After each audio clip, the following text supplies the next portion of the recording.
वो जैसे बराबर है। पहले वंदन करो मंदिर करके वंदन मंदिर से चढ़ाओ भगवान बस એનો શરૂઆત કરી દો પછી વંદન स्वामी कमासो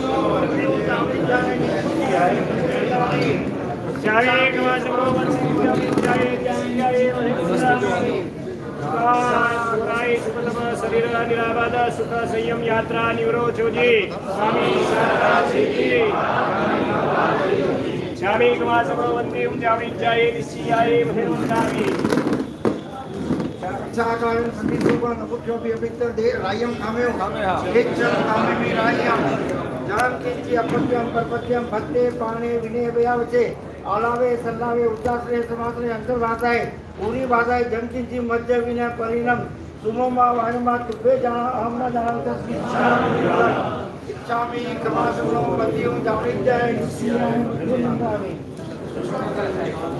इच्छापि कमासुनो मतियों जानिज्जय निश्चयामि मध्यम नामि इच्छा कारण संदेश भगवान वायना संदेश हो इच्छापि कमासुनो मतियों जानिज्जय निश्चयामि मध्यम नामि इच्छा कारण संदेश भगवान वायना लेसो इच्छामि कमासुनो मतियों जानिज्जय निश्चयामि मध्यम नामि इच्छकारी भगवान मसाय करी वायना तत् प्रसाद कराओ सोजी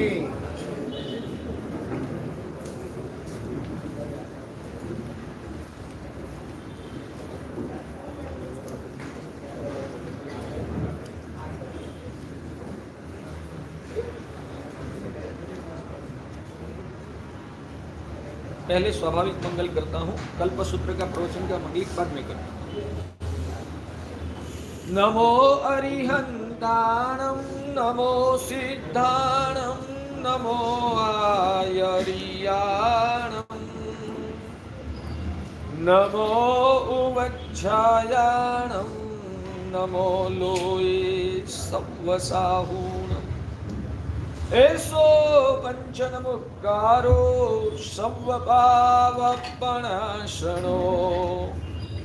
मंगलानं च सव्वेसिं पठमं भवै मंगलम् अर्हन्तो भगवन्त इन्द्रमहिता सिद्धाश्च सिद्धिस्थिता आचार्या जिन शासनोन्नतिकरा बुद्ध्या उपाध्यायका श्री सिद्धांत सुपाठका मुनिवरा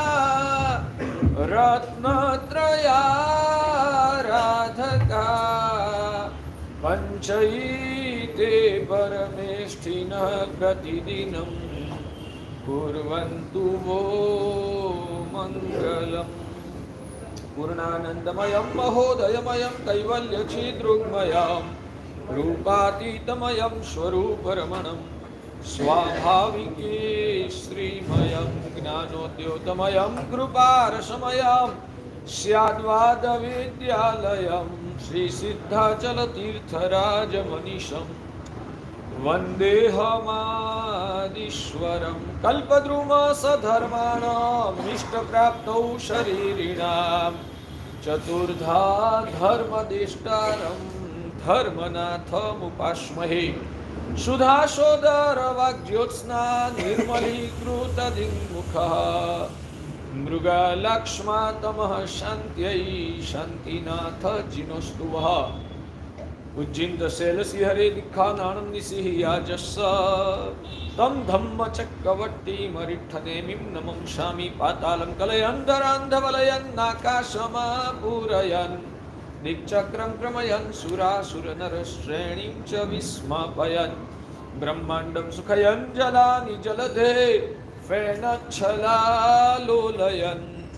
श्रीचिन्तामणि पार्श्वसंभवयसो हंसश्चिरं राजते कल्याणपादपारामं श्रुतगंगा हिमाचलं विश्वम्भोजरविं देवं वन्दे श्रीज्ञातनन्दनम् अंगूठे अमृतवशे लब्धितना भंडार श्री गुरु गौतम समरिये वांछित फलदातार श्री गुरु सुधर्मा स्वामी समर्ये वांछित फलदातार चारित्र पात्रम तपसा सुगात्रम लब्धाब्द शास्त्रम विनयाद मात्रम प्रातः सुस्मर्यं स्थविरं श्री संघे श्री सिद्धि सूरेश्वर मानतोस्मि प्रातः सुस्मर्यं स्थविरं श्री संघे श्री भद्रं कर सुरेश्वर मानतोस्मि श्री रवि प्रभ विजय गुरुवार मानतो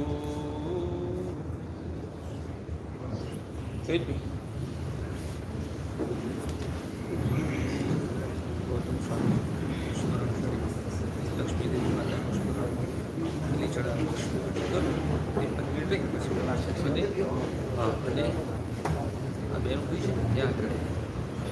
पानी ना बस हाँ તમને વાસક છે હા હા બસ થઈ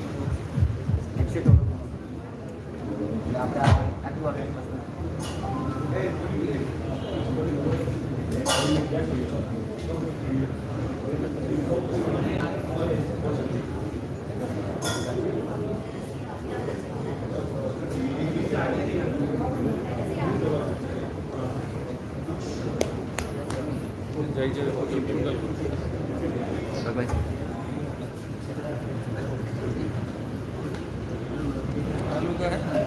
તમે આ બાજુ बोले श्री धर्मनाथ भगवान की जय। बोले श्री अनंत लब्धि निधान गुरु गौतम स्वामी महाराज की जय। बोले बोले श्री लक्ष्मी माते की जय। पुण्यशाली आज परमात्मा का जन्म वांचन होने वाला है और जिस समय के अंदर प्रभु का जन्म होता है सर्वत्र आनंद मंगल का वातावरण निर्मित होता है। आज हमारे लिए देखिए ज्ञानी भगवंतों ने कितनी सुंदर व्यवस्था की है। पर्युषण जैसे महापर्व के दिन भी प्रभु का जन्म महोत्सव हम मना सके और इसलिए आज जो जन्म वांचन का जो कार्यक्रम होने वाला है जिसके अंदर सर्वप्रथम परमात्मा के मुनिम जी बनने का चढ़ावा यहाँ पर प्रारंभ किया जा रहा है। पॉपुलर ज्वेलर्स परिवार के द्वारा यहाँ पर जो चढ़ावों की जाजम बिछाई गई और चढ़ावे का मंगलमय प्रारंभ भी किया जा रहा है। पीछे भी जो बैठे जो नीचे बैठ सकते हैं तो उनसे निवेदन इधर जाजम पे आ जाइएगा, जाजम खाली नहीं रहेगी। पीछे भी जो बैठे भाई लोग चेयर के ऊपर जो बैठे नीचे यदि बैठ सकते हैं तो सामने आ जाइए। चलिए परमात्मा के मुनिम जी बनने का जिसका चढ़ावा अभी यहाँ पर प्रारंभ किया जा रहा है सभी 3 नौकार गिनिएगा।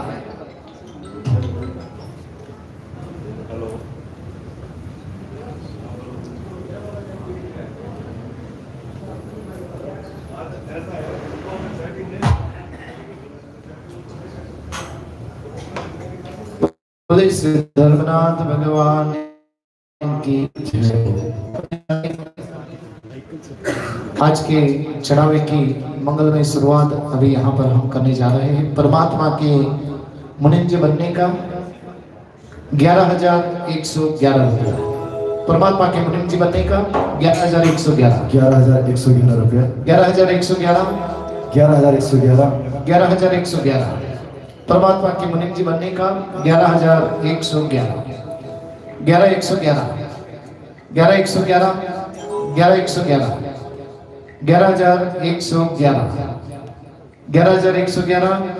11,111 11,111 परमात्मा के मुनिम जी बनने का 11,111 11,111 11,111 11,111 15,515 15,515 15,515 15,515 15,515 हाँ देखिए अभी इसका जो आदेश है दूसरा तीसरा और चौथा व्याख्यान लगभग जब पूर्ण होने आएगा उस समय के अंदर अपन ये परमात्मा के मुनिम जी बनने का आदेश दिया जाएगा। अभी कल्प सूत्र का व्याख्यान प्रारंभ हो रहा है।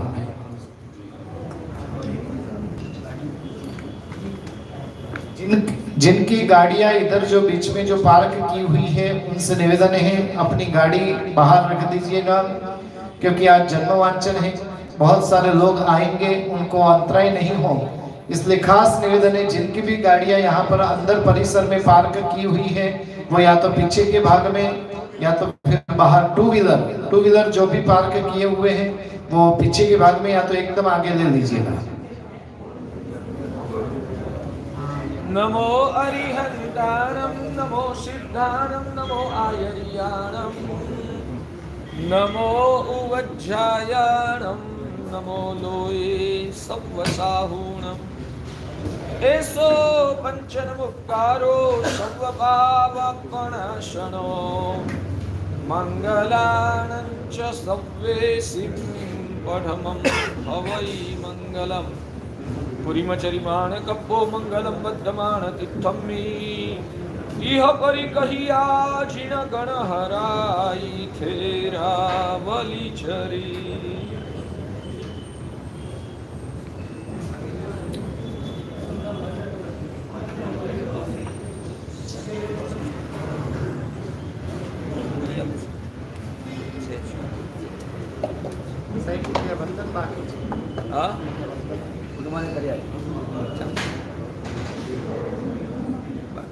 चलो अब आवाज बंद।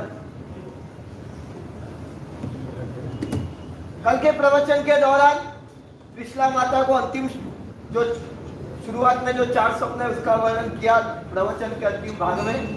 अब आगे से वर्णन का प्रारंभ होता है। समय की बहुत मर्यादा है, आज समय बहुत कटोकट है। 5वें स्वप्न के अंदर त्रिशला क्षत्रिय पुष्प की माला देखते हैं। वो पुष्प की माला कैसे आकाश से उतरती हुई है, उसके अंदर कल्पवृक्ष के ताजे और रस सहित पुष्पों की माला उसके अंदर घोषित की गई है।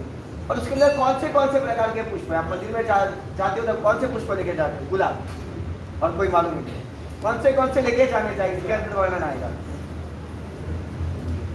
चंपा का फूल, अशोक का पुष्प, पुनाक का पुष्प, नागकेसर का पुष्प, प्रियंगु का पुष्प, शीरीष सरसरा का पुष्प, मोगरे का पुष्प, मल्लिका वेलेरी का पुष्प, जाई का पुष्प, जुई का पुष्प, अंकोल का पुष्प, कोचे का पुष्प, कोलिन का पुष्प, गमरा का पान,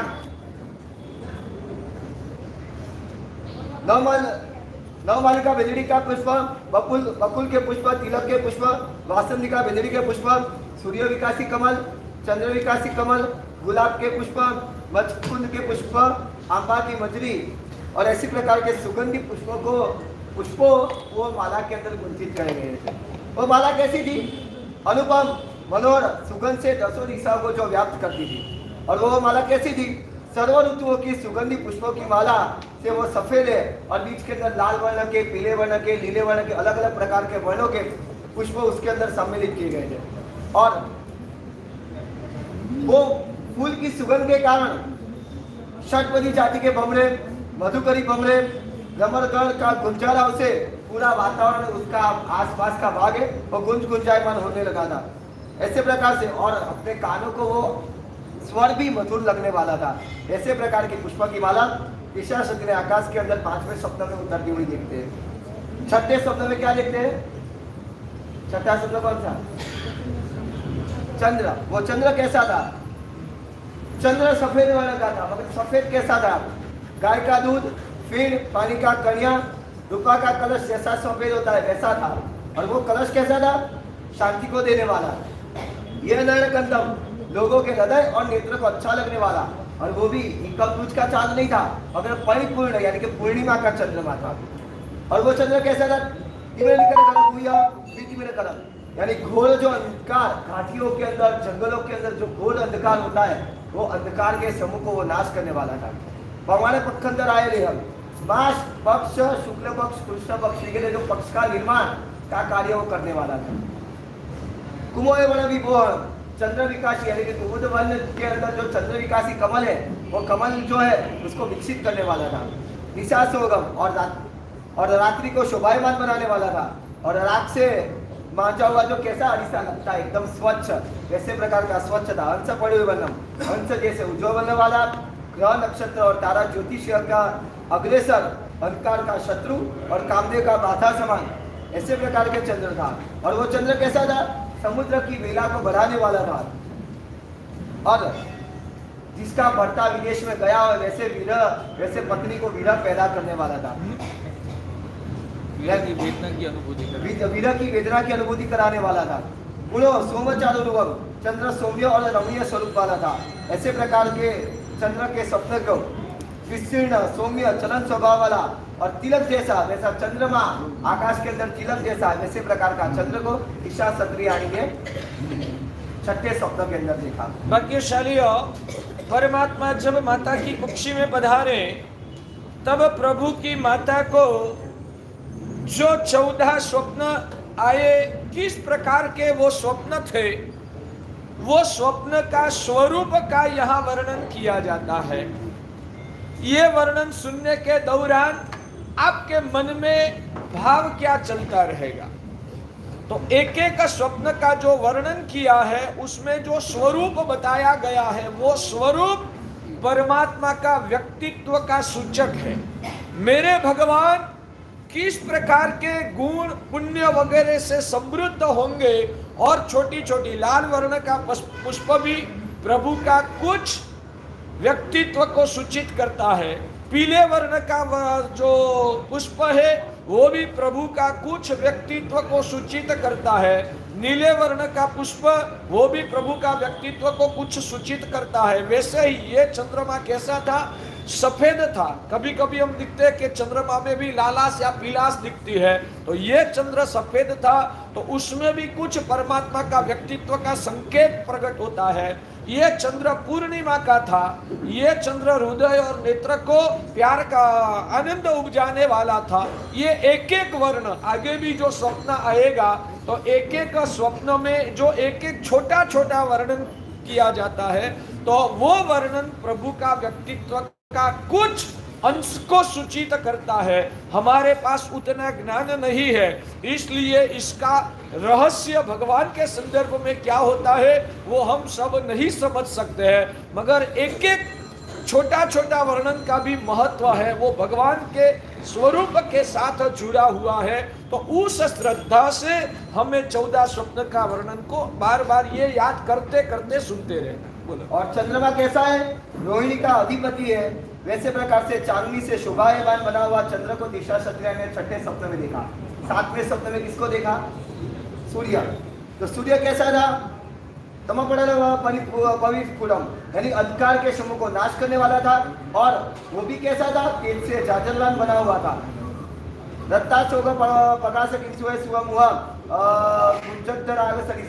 लाल अशोक का वृक्ष विकसित बना हुआ केसुड़ा, पोपट की चांच।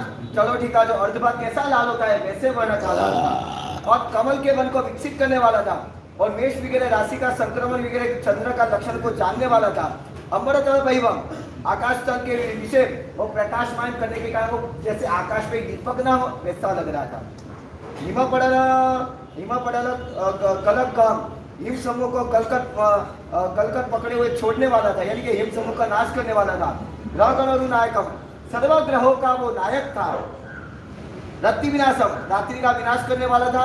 उदय और अस्त के समय में एकमात्र 48 मिनट तक ही और सूक्ष्म रूप से देख सकते हैं सूर्य। आज भी 48 मिनट देख सकते हैं, बाद में लंबे समय तक आप सूर्य को देख नहीं सकते हैं। वैसे स्वरूप वाला था। रात्रि मदनम, रात्रि के विषय चोर झाड़ी वगैरह जो पाप है इसका नाश करने वाला था। सिंह वेग महलम, शीत के वेग को मथन करने वाला था। विच्छई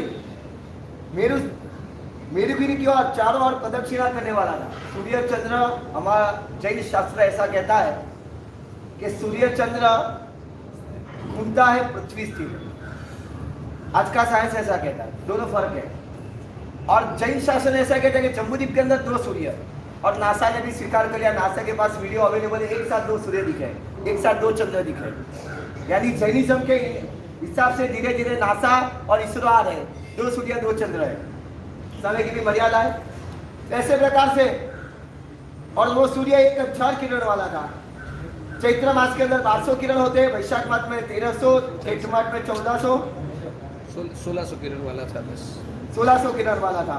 ऐसे प्रकार से दिशा क्षत्रियाणी ने 7वें स्वप्न के अंदर सूर्य को देखा। 8वें स्वप्न के अंदर दिशा क्षत्रियाणी ने एक ध्वजदंड यानी कि लहराती हुई पताका के युक्त ऐसा ध्वजदंड देखा। वो ध्वज कैसा था? सौनीला रत्नपिय शुक्ल सुकुमार लसी मोर पिच्छय कय मुद्दय, लाल लीले पीले वर्ण वगैरह बहुत सारे वर्ण से सदृश्य जातिमान सुवर्ण के दंड पर प्रतिष्ठित किया हुआ। जातिमान सुवर्ण के ऊपर इसको प्रतिष्ठित किया गया। लाल लीले वगैरह वर्ण के लीला वर्ण, कृष्ण वर्ण, पीला वर्ण, सफेद वर्ण से वो रमणीय बनाए, सुकोमल है और वायु के कारण वो फड़कता रहता है। और उसके ऊपर उसके जैसे आदमी के ऊपर केश कैसे शोभायमान होते हैं वैसे उसके ऊपर मोर पीठ से वो शोभायमान बना हुआ था। और यह सस्त्रियम अतिशय शोभा से युक्त बना था। और ध्वजदंड के ऊपर के भाग के अंदर सिंह चित्रित किया था। और सिंह भी किससे चित्रित किया था? स्फटिक रत्न, शंख रत्न, अंग रत्न, मचकुंद के फूल, पानी का कन्या, रूपा का कलश कैसा सफेद होता है वैसे प्रकार का श्वेत सिंह उसके ऊपर था। और वो सौंदर्य से युक्त बना हुआ सिंह से युक्त बनी हुई ध्वजा शोभित रही थी। और पवन के लहर के कारण वो ध्वज फड़कने लगता था। और जो चित्रित किया हुआ जो था वो कवि ऐसी कल्पना करते कि जैसे आकाश के अंदर आकाश के कोई भाग को फोड़ने के लिए सिंह प्रयास ना करता हो वैसे स्वरूप से लगता था। वैसा सुखकारी मंद मंद वायरा को चलायमान होता हुआ अति बड़ा और मनुष्य को दिखने लायक मनोहर रूप वाला वैसे ध्वज को दिशा सत्या ने 8वें स्वप्न में देखा। 9वें स्वप्न के अंदर पूर्ण कलश देखा। वो कलश कैसा था? तो कलश जातिमय सुवर्ण से बना हुआ था, अति निर्मल था। और वो कलश कैसा था? खाली नहीं था मगर पानी से पूर्ण भरा हुआ, कल्याण को सूचित करने वाला, जगमगा यानी पुराना नहीं था, नया चकचकायमान था। और उसके आसपास कमल फूलों से चारों ओर सुशोभित किया गया था। प्रतिपूर्ण था, मंगल के बहुत सारे प्रकारों का संकेत देने वाला था यानी मंगलकारी था। पवन रण परायण कमलत्यम, उत्तम उत्तम रत्नों के द्वारा अतिशय शोभायमान ऐसे कमल उसके ऊपर रखे गए थे। नयन भूषण देखने लायक, नयन को आनंद उपजाने वाला था। प्रभासमानम सबो जीवनिवयंतम, अत्यंत दीदीप्यमान और अपनी प्रभा से जैसे यानी कि सर्व दिशाओं को दीदीप्यमान करता हुआ उत्तम लक्ष्मी का घर था। इसीलिए तो हम घर के अंदर जब प्रवेश करते हैं नया घर में तब पहले क्या रखते हैं? कलश। तो वो मंगल का करने वाला, संपत्ति का घर था, सर्व अमंगल का नाश रहित करने वाला और शुभ को करने वाला, तेजस्वी, धर्मर्थ और काम त्रिवर्ग को साधित करने वाला था। और सर्व ऋतुओं के सुगंधी पुष्पों की माला उसके कंठ पर स्थापन की गई थी। ऐसे कलश को दिशा सत्यानी ने 9वें स्वप्न में देखा। 10वें स्वप्न के अंदर दिशा सत्यानी ने क्या देखा? पद्म सरोवर। पद्म सरोवर कैसा था? उगते सूर्य के किरणों के द्वारा जिसके अंदर 1000 पंखुड़ी वाले कमल थे। आज भी मिलते हैं, आज भी होते हैं। हाँ, 1000 पंखुड़ी कमल के वाला। और उसकी केसरा पानी के अंदर जाने के कारण पानी भी पीला पीला स्वरूप धारण किया गया है। उसके अंदर जलचर जीवों से व्याप्त था, खाली नहीं था। जलचर पानी के अंदर रहने वाले जो जीव थे उससे भरा हुआ था। और कैसे माछले, बड़े माछले, छोटे माछले, उसके सिवा सूर्य विकासी कमल, चंद्र विकासी कमल, लाल कमल, सफेद कमल, विविध प्रकार के कमलों के द्वारा विशाल और फैला हुआ, कांति से समूचे वाला, रमणीय, दुख की शोभा वाला, अत्यंत हर्षित हुए अंतरकरण वाले भमरा और मदनवत भमरियों के द्वारा वो कमल का पराग का आस्वाद किया जाता है वैसे स्वरूप वाला। और ऐसे सुंदर भव्य स्थान की प्राप्त होने के कारण कलहंस, बगला, चकवा, राजहंस, सारस वगैरह समूहों के जोड़ने के द्वारा सेवित पानी वाला, कमली के पंखुड़ी के ऊपर पानी के ऊपर जो बिंदु पड़े उसके कारण जैसे नील रत्न ना शोभता हो वैसे उसके नील रत्न के ऊपर मणि शोभता यानी कि मोती शोभता है। ऐसे स्वरूप से वो शोभायमान बना हुआ है। वैसे प्रकार का आश्चर्यकारी, हृदय और नेत्र को प्रेम उपजाने वाला और पूजनीय, रमणीय ऐसे प्रकार के पद्म सरोवर को दिशा सत्यानी ने 10वें स्वप्न में देखा। 11वें स्वप्न के अंदर दिशा सत्यानी ने क्षीर समुद्र को देखा। क्षीर समुद्र कैसा है? चंद्र के किरणों के द्वारा, उज्जवल के द्वारा मध्य भाग उसका शोभित बना हुआ है। चारों दिशाओं के अंदर पानी का समुद्र चारों दिशाओं से उसके अंदर आवागमन होते जाता है और अतिशय संचल, ऊपर नीचे उसके मोजे हैं, पानी के वेव से ऊपर नीचे होते हुए ऐसे स्वरूप वाला। और पवन के आघात से वापिस चप्पल बना हुआ और नाचता कूदता कैसा हो जैसे पानी, ऐसे स्वरूप में लग रहा है। और अतिशय शोभा पाए हुए भयभ्रांत हुई हो, चारों दिशा में व्यक्ति कैसे दौड़ता है, वैसे उसकी उर्मियां, समुद्र की उर्मियां दौड़, बड़ी उर्मियां, छोटी उर्मियां सब दौड़ती रहती है। और ऐसे तरंगों के भंग उर्मियों के द्वारा, और वो कांटे की ओर जाने के लिए उत्साहित बना हुआ है। उसके अंदर वो भी खाली नहीं है। बड़े मगर, मछले, तिमी जाति के साधारण मत्स्य, तिमिलिंग जाति के बड़े मत्स्य, निरुद्ध तितिलिंग जाति के मत्स्य, ऐसे प्रकार के बहुत सारे मत्स्यों से युक्त, और उसकी पीठ के आघात से पानी के अंदर जैसे वो फैन उत्पन्न होता है, तो वो फैन से युक्त बना हुआ, और बड़ी बड़ी नदियां प्रवाह के साथ उसके अंदर प्रवाहित होने जा रही है, और वो पानी अंदर आने के बाद गोल गोल घूमता है। इसलिए गंगावर्त नाम का आवर्त जिसके अंदर बना हुआ है, और घुमरिया लेके पानी ऊपर उठता है, वापस नीचे गिरता है, यानी पानी घुमरिया लेता है, वापस ऊपर जाता है। ऐसे स्वरूप वाला चंचल चपल पानी वाला, ऐसे प्रकार के श्री समुद्र को शरद ऋतु का चंद्रमा जैसे सौम्य मुख वाली ऐसी तीक्षा सत्यनारायण ने 12वें स्वप्न में देखा। 13वें स्वप्न में विमान देखा। वो विमान कैसा था? ताजे 12वें स्वप्न में विमान देखा। वो कैसा था? अभी ताजा सूर्य उगा हो, फ्रेश सूर्य कैसा दिखता है वैसा, अतिशय तेज युक्त बना हुआ, उत्तम जाति के सुवर्ण ऊंचे प्रकार के मणि समूहों के द्वारा। और वो कैसा था? उसके घर के अंदर 1008 खंभे थे, यानी कि वो देव विमान 1008 खंभे वाला था। उसकी दीवारों के ऊपर सुवर्ण के पतरे चढ़े थे, उसके ऊपर मोतियों की माला लटक रही थी, और ऐसे प्रकार की और पुष्पों की माला के द्वारा वो दीदीप्यमान बना था। और उसके दीवार के ऊपर क्या क्या चित्रित किया गया था? वरु, ऋषभ, घोड़े, मनुष्य, मगरमच्छ, पंछी, सर्प, किन्नर जाति के देव, रुरु जाति के मृगले, अष्टावन नाम के जंगली पशु, चमड़ी गाय, संसक नाम के शिकारी पशु, हाथी, अशोकलता, वनलता, पद्मलता, ऐसे प्रकार की वेलेरिया चित्रित की गई थी। और वो संगीत से पूरा वातावरण मधुर गान के द्वारा और वाजिंद्र के नाद के द्वारा वो पूरा नादमय बना हुआ था। और नित्य जल से भरा हुआ विस्तीर्ण मेघ वाला, यानी कैसे गर्जना करती है वैसे वो संगीत के नाद के द्वारा पूरा गुंजाराओं से युक्त बना हुआ था। और उसके अंदर काला गुरु, उदी जाति का किंद्रू, शेलारस, दशांगधूप और भी सुगंधित द्रव्य, ऐसे प्रकार से उसकी महक के कारण पूरा वातावरण उसका सुगंधमय बना हुआ था। सेम बबक, सफेद रंग के उज्जवल कांति वाला देवों के, और वो भी खाली नहीं था मगर देवों के द्वारा शोभायमान बना हुआ था। और जैसे सातावनी कर्मा का भोग का वो स्थान न बना हो, वैसे स्वरूप वाला ईशा सत्रियाणी ने 12वें स्वप्न के अंदर दिव्य विमान देखा। 13वें स्वप्न में त्रिशा सत्रियाणी ने रत्न की राशि देखी। उसके अंदर कौन से प्रकार के रत्न थे? पुलक रत्न, वज्र रत्न, इंद्रनील रत्न, पन्ना, सस्यक रत्न, कर्केटक रत्न, लोहिताक्ष रत्न, मरगत रत्न, मसालगर्भ रत्न, परवाला रत्न, स्फटिक रत्न, सौगंधिक रत्न, हंसगर्भ रत्न, अंजन रत्न, चंद्रकांत मणि, और भी ऐसे प्रकार के बहुत सारे मणि उसके अंदर थे। और वो भी कितना था? ज्यादा नहीं था, आकाश के तल को स्पर्श करता हुआ, यानी मेरु पर्वत जितना बड़ा, वो भी इतना छोटा नहीं। मेरु पर्वत 1 लाख वजन मेरु पर्वत, इतना बड़ा रत्न की राशि को ईशा सत्रियाणी ने 13वें स्वप्न के अंदर देखा। 14वें स्वप्न के अंदर अग्नि की शिखा देखी। वो अग्नि की शिखा कैसी थी?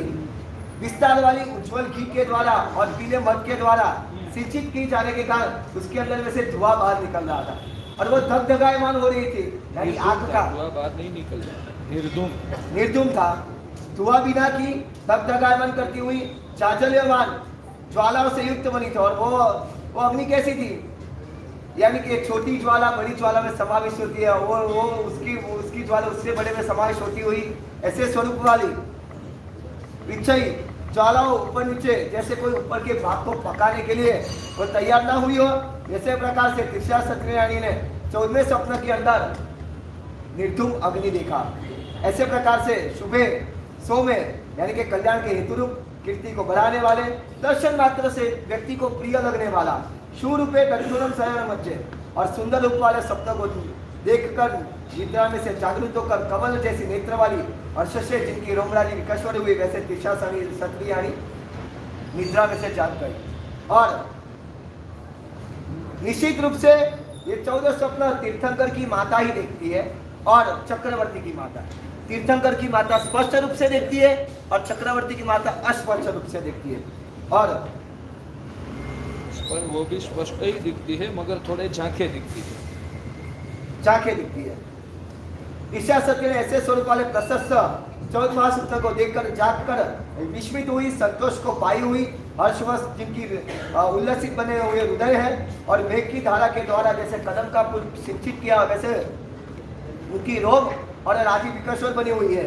और स्वप्नों को मन के अंदर स्मरण करने के बाद सैया में से उठकर 5 फीट के अंदर में से नीचे उतरकर मन की चपलता, शरीर की चपलता के रहित राजन से समान गति से सिद्धार्थ क्षत्रिय की जहाँ शैया है वहां जाते और वहां जाने के बाद विशिष्ट गुणों वाली कलाई की कैसे उठाना, पति को कैसे उठाने उसका वर्णन, यानी कि सुनने के द्वारा वो वाणी प्रिय लगने वाली हो, द्वेष उत्पन्न करे वैसी नहीं, मन को विनोद करने वाली हो, अत्यंत सुंदर ऐसे मन के अंदर सही रूप से ठस जाने वाली हो, सुंदर ध्वनि, मनोहर वर्ण और स्पष्ट उच्चार वाली, समुद्री को देने वाली और उपद्रव को हरने वाली, धन को संप्राप्त करने वाली और मंगल के अंदर प्रवीण, अलंकार वगैरह भाषा शास्त्र के अंदर अलंकार कहलाता है, अलंकारों से शोभित हुई और सुनने वाले के हृदय के अंदर प्रिय लगने वाली और हृदय को आह्लाद उपजाने वाली, कम वर्ण वाली और ज्यादा अर्थ वाली, मधुर सुंदर लालित्य वाले वर्णों से युक्त बनी हुई वाणी ईशा क्षत्रियाणी ने ऐसे प्रकार के सपनों को जो देखा था, बाद में ऐसे प्रकार से जाकर ईशा क्षत्रियाणी ने सिद्धार्थ महाराजा को जगाया और उसके बाद ऐसी वाणी के द्वारा जगाने के बाद सिद्धार्थ महाराजा की आज्ञा को प्राप्त कर विविध मणियों के द्वारा रचित ऐसे सुवर्ण और रत्न का सिंहासन है वहां बैठते हैं और बैठने के बाद थोड़ा श्रम दूर होता है और दूर होने के बाद शोभ रहित सुख और समाधि से उत्तम स्थान को प्राप्त कर सिद्धार्थ क्षत्रियाणी ने विशिष्ट गुण वाली और सिद्धार्थ क्षत्रिय को वल्लभ लगने वाली और थोड़े शब्द बहुत बड़े अर्थ वाली, कर्ण को सुख जाने वाली, लालित्यवान ऐसी वाणी के द्वारा ऐसे प्रकार से कहते हैं। हे स्वामी, सच में आज मैं भाग्यशालियों के सैया के अंदर कुछ सोती और क्यों कुछ जगती हुई मैंने 14 महासपना गज पुष्प वगैरह मैंने 14 महासपनों देखे, इसका कल्याणकारी फल विशेष मुझे क्या प्राप्त होगा। तब सिद्धार्थ क्षत्रिय भी ईशा क्षत्रिय के पास से ये अर्थ को मन के अंदर अवधारण करकर विस्मित पाए हुए, संतोष को प्राप्त हुए, उल्लसित हृदय वाले, कदम की धारा से सिंचित जिनकी रोमराजी बनी हुई, वैसे सपना को मन के अंदर अवधारण करने के बाद विचारणा कर अपना मति पूर्वक बुद्धि और विज्ञान के द्वारा सपनों के अर्थ को निर्णय करते हैं। निर्णय करने के बाद विशिष्ट गुण वाली, मंगल करने वाली, हृदय के शोक को नाश करने वाली, थोड़े शब्द और बड़े अर्थ वाली और सुनने वाले को सुख जाने वाली और लालित्यपूर्ण वर्णों से युक्त ऐसी ऐसी वाणी के द्वारा सिद्धार्थ राजा ईशा क्षत्रियाणी को ऐसे कहा, पुराणम तुम्हें देवानुप्रिया, हे देवानुप्रिय, आपने प्रशस्त कल्याणकारी स्वप्न देखे, इसके द्वारा आपके उपद्रव का नाश होगा, धन का हेतुभूत है ये स्वप्न, मंगल रूप में शोभा से युक्त बने, आपको आरोग्य, संतोष, लंबा आयुष्य, कल्याण और वांछित फल की प्राप्ति को देने वाले हैं। हे देवानुप्रिय, अपने को रत्न और सुवर्ण का लाभ हुआ, हे देवानुप्रिय अपने को भोग का लाभ होगा, हे देवानुप्रिय अपने को पुत्र का लाभ प्राप्त होगा, हे देवानुप्रिय अपने को सुख का लाभ प्राप्त होगा, हे देवानुप्रिय अपने को राज्य का लाभ प्राप्त होगा।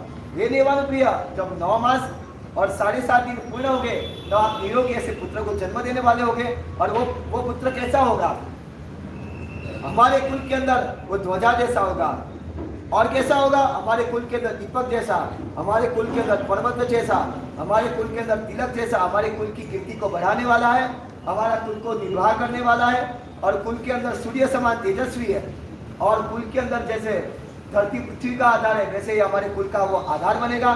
कुलानंदी करम, कुल का वृद्धि करने वाला बनेगा। कुल जस करम, सर्व दिशाओं के अंदर कुल की प्रख्याति करने वाला है। कुल पायवम, कुल के विषय आश्रय रूप और वृक्ष समान बनेगा। कुल वृद्धि विवर्तन करम, कुल की वृद्धि करने वाला बनेगा। और वो लड़का कैसा होगा, मतलब उसके हाथ पैर के जो तलवे का भाग है वो बहुत सुकुमार होगा और वो भी 5 इंद्रियों से परिपूर्ण बना होगा। और शास्त्र में जो लक्षण दिखा है व्यंजन लक्षण गुणों से युक्त बना होगा और मान उन्मान प्रमाण से प्रतिपूर्ण और सर्व सुंदर अंग वाला बना होगा। शशि शोमागारम, चंद्र की तरह सौम्य आकृति वाला, मनोहर और देखने के अंदर बल्लभ लगने वाला, सूर्यवम नारायण पयायाम, सुंदर रूप वाला, ऐसे प्रकार के पुत्र को आप जन्म देंगे। और जब ये बालक 8 साल को प्रसार करेगा तब उसको जगत का तमाम विज्ञान सम्प्राप्त हो गया होगा। और यौवन अवस्था के अंदर वो दान देने में शूरवीर, अंगीकार किए कार्य के अंदर निर्वाह करने में समर्थ था, रण संग्राम के अंदर वो बहादुर बनेगा और राज्य के ऊपर आक्रमण करने वाले के ऊपर प्रति आक्रमण करने वाला बनेगा और अत्यंत विस्तीर्ण सेना और वाहनों का वो अधिपति बनेगा और राज्य का स्वामी यानी कि वो राजा बनेगा।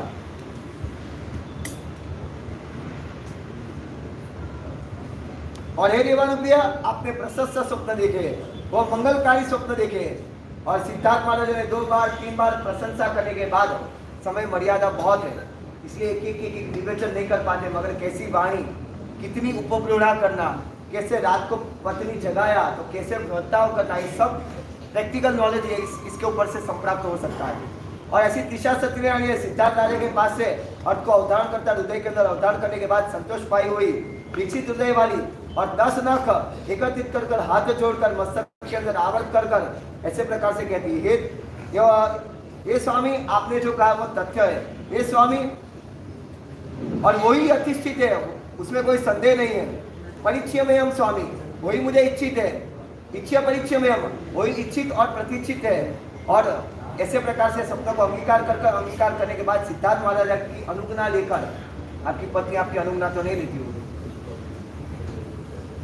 ऐसी अनुज्ञा लेकर इस प्रकार के मणि सुवर्ण से रचित सिंहासन में से उठकर मन की उत्सुकता रहित, शरीर की चपलता रहित, स्खलना रहित, राजस हंस जैसी सदृश गति वाली जहाँ अपनी सैया है वहां आकर आने के बाद ऐसे प्रकार से विचार करती है कि मैंने ये सपना कैसे सुंदर, शुभ फल देने वाला, मंगलकारी और ऐसे सपने, और उसके बाद में जो सो जाओगी तो बाद में दूसरे जो खराब सपना आ गया तो मेरे पहले वाले सपने का फल है ना वो नष्ट हो जाएगा।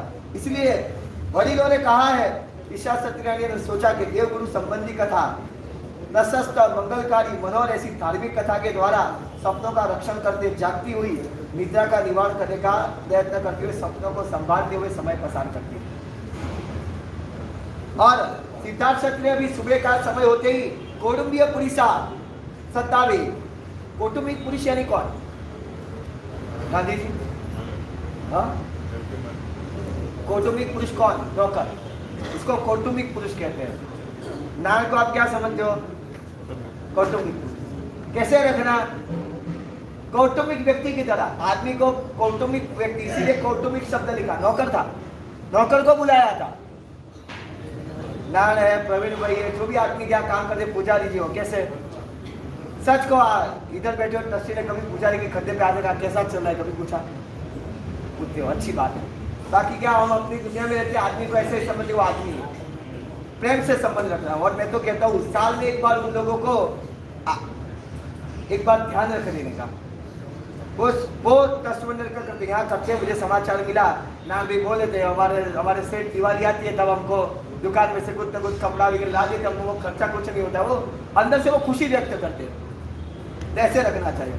और ऐसे प्रकार से कहा कि आज उत्सव का दिन है, उत्सव मंडाओ और सभा मंडप कचेरी वो स्वच्छ कराओ और उसके अंदर धूल वगैरह दूर करवा कर उसके ऊपर सुगंधित जल छान वगैरह का पवित्र लिपन कराओ और इसके ऊपर 5 वर्णों के फूलों को सजाओ और संस्कार युक्त बनाओ। उसके अंदर काला गरु, ऊंची जाति का केंद्रू, शिलारस, दशांग धूप वगैरह उसके द्वारा मगमगायमान बनाओ और ऊंची जाति के चूर्ण सुगंध युक्त, जैसे सुगंध की गुटिका ना बन गई हो वैसे सबसे उसको निर्माण करो।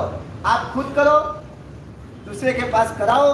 और उसके अंदर हर व्यक्ति अकेला काम नहीं कर सकता, अकेला की कोई ताकत नहीं है। टीम मैनेजमेंट बहुत महत्व की चीज है। टीम मैनेजमेंट होता है तभी, इसलिए कहा आप खुद करो और दूसरे के पास कराओ। अकेला व्यक्ति कितना कर पाएगा? हीराबाई की एक शारीरिक लिमिट है, मानसिक लिमिट है, सब बहुत लिमिट है, मगर हीराबाई के हाथ के 10 हो तो 10 काम एक साथ उठा सकते। क्यों? क्या? Team management. आप खुद करो, दूसरे के पास कराओ और कराने के बाद उसके अंदर सिंहासन को स्थापन कराओ। स्थापन कराने के बाद जल्दी आप काम पूरा करके मेरी आज्ञा को मुझे वापस दो।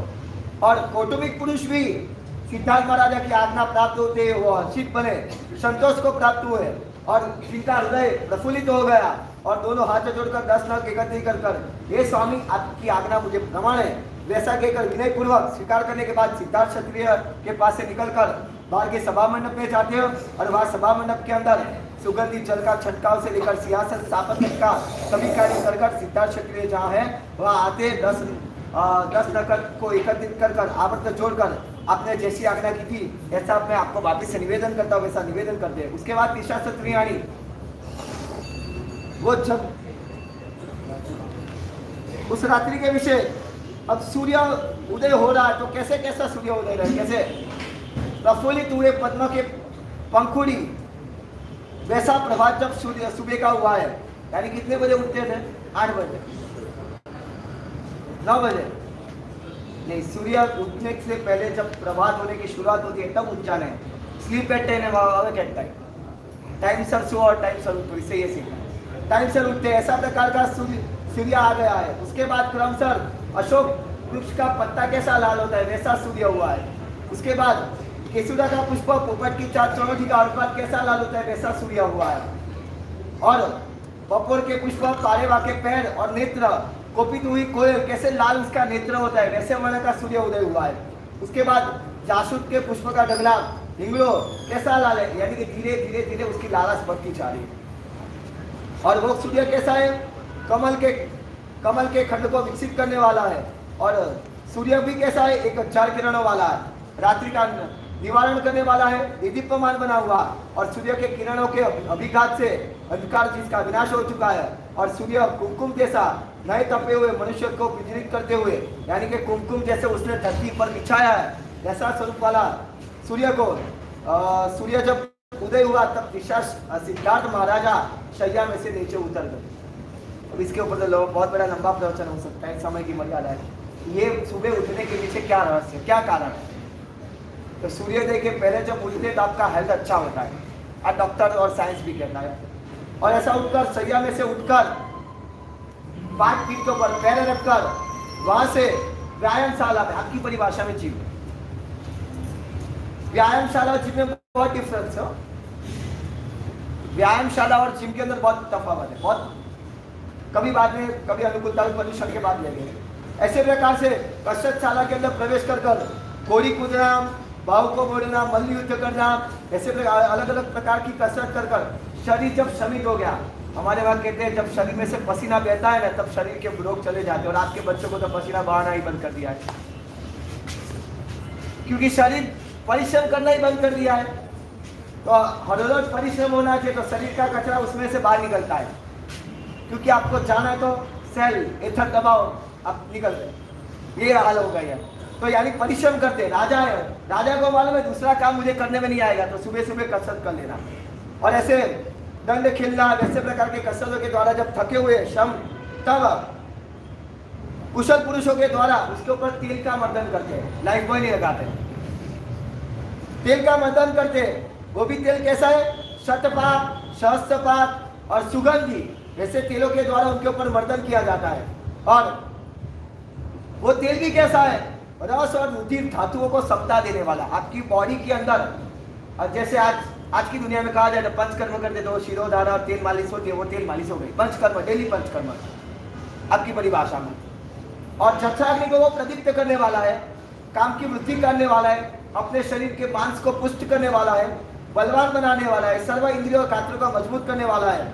और तेल मर्दन कर ऐसे प्रकार से तेल मर्दन करते हैं। और तेल मर्दन करने वाले भी जो पुरुष है वो भी तेल मर्दन करने के बाद थक उतर जाता है तब चंपी करने वाले जो पुरुष से तेल मर्दन करने वाले वो भी कैसे थे तो कहते न्यू नहीं वो अपने कार्य के अंदर निपुण थे और परिपूर्ण यानी जिनके हाथ पैर प्रतिपूर्ण थे और कोमल थे जिससे राजा को कोई भी प्रकार से प्रॉब्लम ना हो। और अभंगना परिमर्तन उद्दवण करण गुण निम्बाइए वो तेल को अपने हड्डी में ले जाकर वापिस बाहर निकालने वाले ऐसे मास्टर श्लोक थे कि तेल शरीर में जितना जल्दी अपना जाए उतना बाद में वही मालिश के द्वारा वो तेल को बाहर निकालने वाले हैं। 6 अवसर को जानने वाले। अब राजा कितने बजे आए हैं राजा आज कितने बजे आए, तो राजा के पास कितना टाइम है, तो कम टाइम है तो कितनी मालिश करनी है, यानी वैसे निपुण थे, दक्ष ही, और कार्य के अंदर वो बहुत दक्ष थे।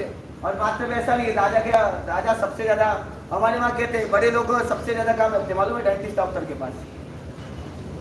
ऐसे राजा आधा घंटा बैठेगा तो कोई मौन रहना नहीं है, तो राजा के साथ कैसे मधुर से बात करनी, उसमें भी वो लोग निपुण थे, अवसर को जानने वाले थे, बोलने के अंदर बहुत चतुर थे, विनय वाले थे, और नई नई कला को ग्रहण करने वाले, और परिश्रम के अंदर जीतने वाले थे। कितना भी परिश्रम करे मगर वो थकने वाले नहीं थे, वैसे प्रकार से चंपी करने वाले थे। और वो चंपी कैसी थी, अपने मांस को सुख देने वाला था, अपने चमड़ी को सुख देने वाला था, अपनी रोम रानी को भी वो सुख देने वाला था। और ऐसे प्रकार से शुश्रूषा करते, और थाक जब दूर हो गया तब कसरतशाला में से बाहर निकल कर अब बाथरूम में जाते हैं। आज का बाथरूम 5 लाख 10 लाख 15 लाख का बनता है, उनका कितने का था वो बता दो। ये सब बताने की क्या जरूरत, क्या जरूरत, ये क्यों बताया, किस लिए भगवान का कसरत करने वाले कैसे थे, भगवान के पिताजी कसरत कैसे करते थे, स्थान घर कैसा था, ये सब क्यों बताया। भगवान भी ऐसे पुण्य वाले परिवार में ही जन्म होते, उसके सिवा नहीं होता। और ये पुण्यवान परिवार के अंदर ही भगवान का जन्म प्राप्त होता है, उसके सिवा, यानी भगवान जहाँ जन्म लेते हैं वहां का वातावरण, बैकग्राउंड कैसा होता है, बैकग्राउंड है ये बैकग्राउंड, भगवान ये बैकग्राउंड के अंदर अवतरित होते हैं, यानी उनकी राजरुचि, उनका सौभाग्य, उनका क्या प्राप्त था, इससे यानी ये बहुमान इसके द्वारा भगवान का बनना चाहिए, भगवान कितने पुण्यशाली है। और वो बाथरूम के अंदर आते हैं और स्नान करने के अंदर प्रवेश करते हैं, और वो स्नान के ऊपर बाजोट पर बैठे हैं। आपका कैसा प्लास्टिक का होता है,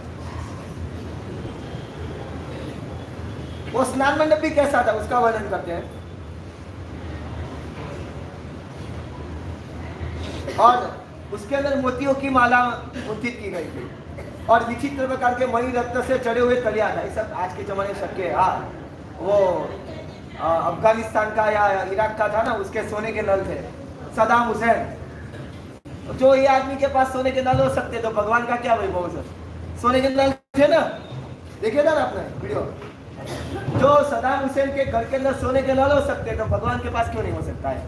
तो उसके अंदर मोतियों की माला गुंथित की गई थी, और उसका फ्लोरिंग के अंदर मणि रत्न के द्वारा उसका तलिया, यानी कि कौन से टाइल्स बता रहे, मणि रत्न से उसका टाइल्स था, और विविध जाति के मणि रत्नों के द्वारा आश्चर्यकारी, और स्नान पीठ जो था ना, स्नान करने का पीठ, वो बाजोट, वो भी मणि रत्न से बना हुआ था।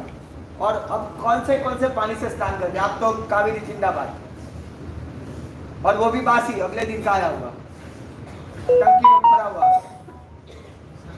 भले कितना भी पैसा वाले हो, स्नान करने का पानी भी बासी उपयोग में आता है आपके पास।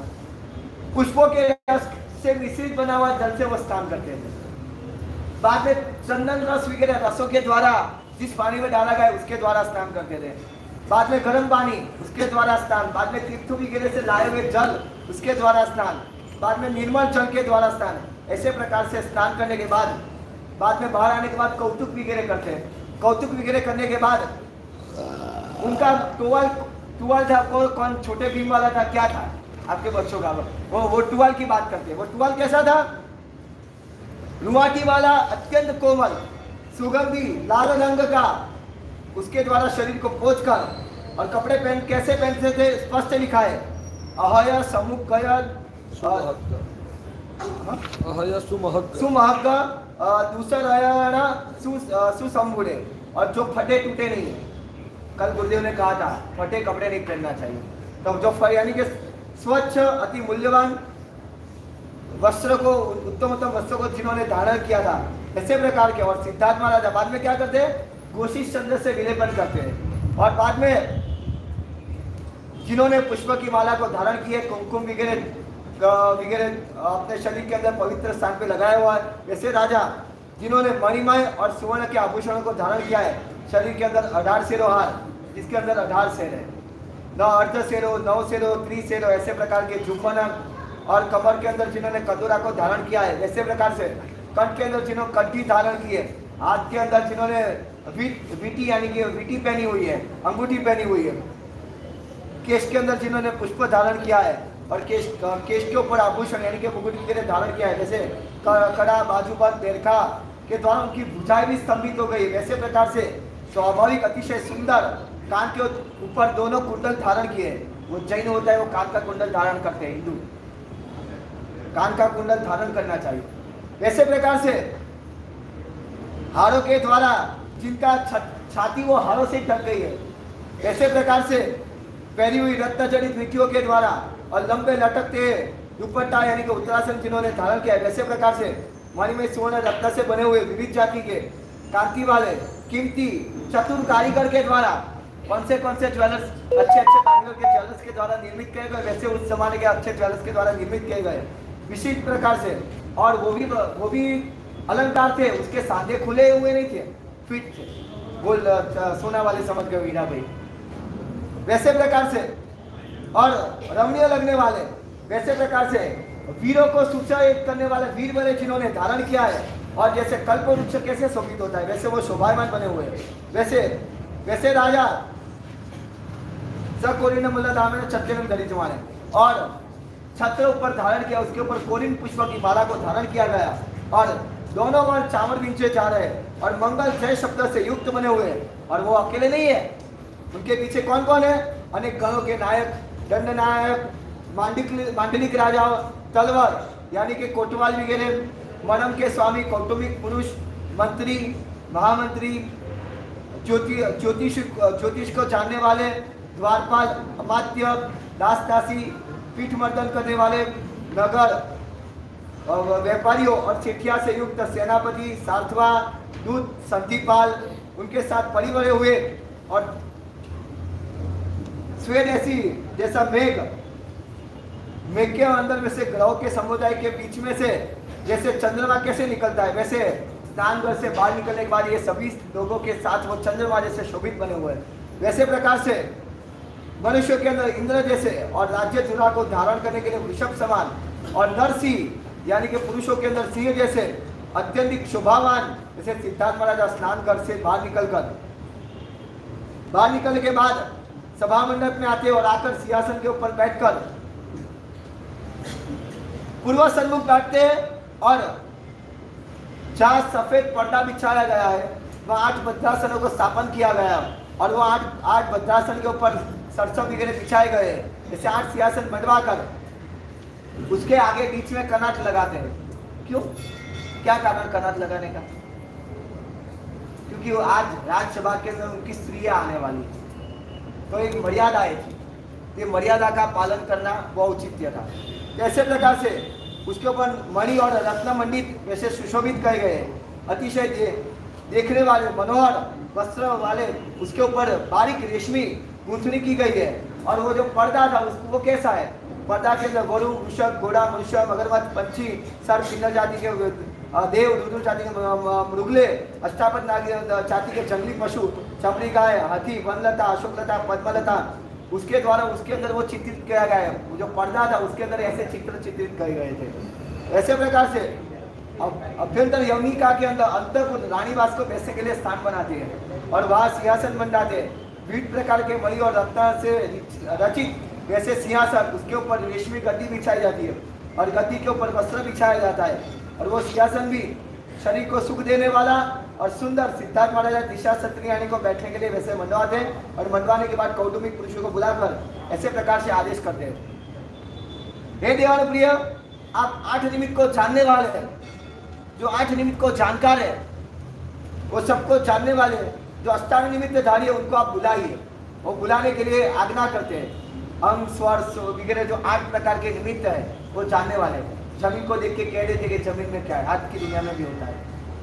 कौन सा आंख घूमती है, बॉडी लैंग्वेज से कह देते कि व्यक्ति क्या है। जैसे अपने वहाँ हुआ था, लाल बहादुर शास्त्री ट्रेन में जा रहे थे, तब एक ज्योतिषी ने कहा था देश के बड़ा प्रधान बनोगे।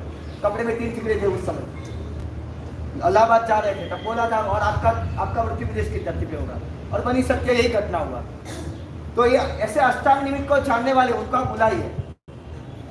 और कौटुंबिक पुरुष भी सिद्धार्थ महाराज की आज्ञा होते ही हर्षवश वो विकस्वर, हृदय विकस्वर बना हुआ है और संतोष पाए हुए 2 हाथ जोड़ 10 नख एकत्रित कर और जैसे आपकी आज्ञा वैसा विनय पूर्वक स्वीकार कर सिद्धार्थ सत्यनारायण के पास से शक्ति गुण गांधीर्य में से निकलकर सप्तम लक्षण पाठक के जहाँ घर है वहाँ आते और सप्तम लक्षण पाठक को बुलाते। सप्तम लक्षण पाठक को घर है वहाँ क्यों? हमारे वहाँ सिस्टम थी, जो गांव होता था हर इलाका मोहल्ला होता था, वो मोहल्ले में वही लोग रहते, तो उनके पारंपरिक संस्कार है ना वो ठीक के रहते। आज जाके वर्ण संकर स्कूल कॉलेज में बच्चे जाते हैं, किसके साथ बैठते और क्या होता है मेरे से ज्यादा आप जानते हैं। ये कारण क्या? एजुकेशन और दोनों फील्ड, घर आसपास में अजय मिलते हैं, तो बच्चे पूछते हैं जमीन क्यों नहीं खाना? अब जय नहीं है, सब नहीं खाते तो उसको विचार भी नहीं आता है। कम्युनिटी बेस से साथ में जुड़ के रहते थे, प्रॉब्लम नहीं आता है। तो सप्तम लक्षण पाठक जहाँ है वहाँ जाते और सप्तम लक्षण पाठकों को कहते, और सप्तम लक्षण पाठक को सिद्धार्थ कौटुंबिक द्वारा बुलाने के बाद वो भी हर्षित हो गए, लेकिन दादा से जो पुष्पित हृदय वाले बने, और वैसे स्नान वगैरह करने के बाद बलिकर्म इष्ट देव को पूजा कर और तिलक वगैरह मंगल प्रायश्चित कर और राजसभा में प्रवेश करने के लिए राजयोग्य उत्सव आदि को मंगल सूचन करने वाले ऐसे वस्त्र को धारण करके थोड़े संख्या वाले मगर कीमती आभूषणों को धारण किया और मंगल के निमित्त मस्तक के अंदर द्रव वगैरह सरसव वगैरह डाला। वैसे सप्तम लक्षण पाठक अपने घर से निकलने के बाद जहाँ शक्तिकुंड नाम नगर है वहाँ मध्य के अंदर मध्य में से होकर जहाँ महल का दरवाजा है वहाँ आके खड़े हो जाते। क्यों? क्या कारण? क्यों खड़े हो जाते? जो दूसरे इलाके में रहते हैं वो आए नहीं है, तब तक साथ में एक साथ रह के जुटना, संगव शक्ति करो, एक साथ जुड़ के काम करेंगे तो साथ सब आए, बाद में प्रवेश करना। अपनी यूनिटी दिखनी चाहिए, अपनी यूनिटी दिखती नहीं है कभी, ये जन्मवांछन के लिए दिखी। ऐसे प्रकार से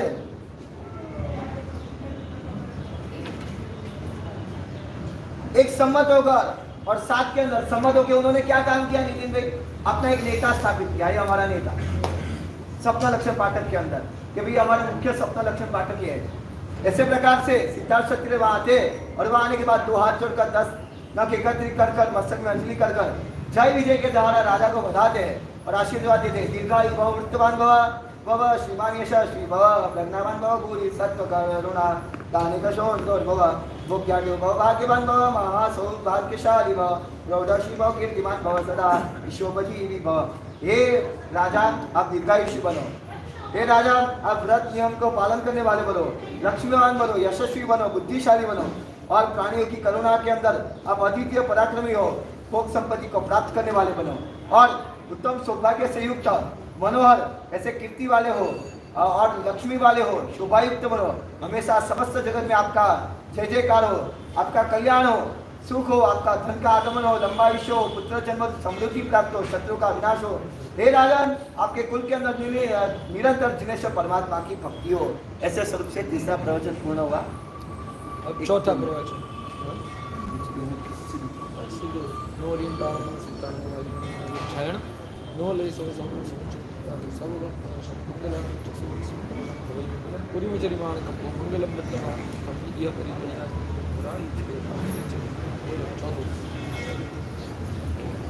चौथे प्रवचन तीसरे प्रवचन के अंदर सिद्धार्थ महाराजा ईशा के सपनों का फल कथन कहने के बाद सिद्धार्थ महाराज उठते, कसरत, व्यायामशाला, स्नान गुरु, वहां से राज्य मंडप, वहां से सप्तम लक्षण पाठकों को बुलाने वो कार्य करते। अब आगे सप्तम लक्षण पाठक आ जाने के बाद आगे सप्तम लक्षण पाठक सिद्धार्थ महाराजा को स्तुति के द्वारा सिद्धार्थ महाराजा के द्वारा सप्तम लक्षण पाठकों की स्तुति की राजा का, तो भी क्योंकि वो भी वंदनीय है। जिस बीच में जो पावर था उनको गौरव करना वो अपना औचित्य है।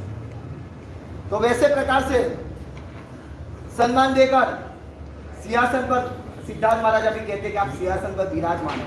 तब बैठते और बैठने के बाद कनक के अंदर सिंहासन बिछाने के बाद सिद्धार्थ महाराज अति विनय पूर्वक सप्तम लक्षण पाठकों को ऐसा कहते हैं और तब शिष्या क्षत्रिय यानी के हाथ के अंदर श्रीफल होता है, श्रीफल लेते हैं और सिद्धार्थ महाराजा पहले सबसे पहले सप्तम लक्षण पाठकों को पान सुपारी वगैरह पवित्र चीज उनको अर्पण करते हैं।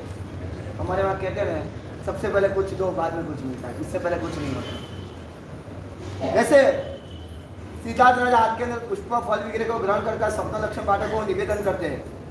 हे देवानुपरी आज दिशा क्षत्रियाणी कई सूती और कई चाहती हुई ऐसे 14 महासपना देखा, गज वृषभ वगैरह 14 महासपना देखे। तो इसके द्वारा 14 महासपनों का हमको क्या कल्याणकारी फल विशेष वृत्ति और वृत्ति विशेष प्राप्त होगा। और ये शब्द लक्षण पाठक अर्थ को ग्रहण कर कर मन के अंदर अवधान कर कर विस्मित हुए, संतोष प्राप्त हुए, हर्षवश उल्लसित हृदय होने वाले सब वो सपनों को ग्रहण करते हैं और अवधान करने के बाद, विचारणा करने के बाद परस्पर चर्चा करते हैं। जब निर्णय आना चाहिए तब एक ही आना चाहिए, दो निर्णय होता है तब यूनिटी टूटती है। अंदर जो चर्चा करना है करो, मगर बाहर का आवाज एक होना चाहिए। तो ऐसे अंदर चर्चा करते हैं, संशय एक दूसरे को पूछते हैं, पूछने के बाद निश्चित अर्थ करते हैं यही अर्थ सही लग रहा है और ग्रही यही अर्थ था, वो अर्थ को सही रूप से प्रस्तावित करते और सिद्धार्थ महाराज के सामने सप्तम लक्षण पाठकों ने उच्चारते हुए सिद्धार्थ महाराज को ऐसा कहा। कौन बोलता है? सब बोलने लगे। हाँ हाँ सब बोलने लगे। हाँ, मुख्य जो होता है, मुख्य ज्योतिषी, एक नेता। अपने जैन सत्य में सबसे बड़ी तकलीफ यही है, सबको नेता बनना है। हाँ? यानी भारत भर की जनरल बात है, सबको नेता बनना है, मगर यही हालत के अंदर हम जी रहे हैं। जब तक एक नेता नहीं आएगा तब हम कोई काम नहीं करते। एक नेता होना चाहिए, इससे ये सीखना है। और जब एक नेता होते हैं तब हमारा आवाज हर जगह पे हम आवाज कर सकते हैं। तो एक नेतृत्व होना चाहिए। आज हमारे जैन संघ में वो चीज नहीं। और ऐसे हमारे शास्त्रों के अंदर 8 प्रकार के 9 प्रकार के सपना आने के कारण, शरीर के अंदर पीड़ा होने के कारण,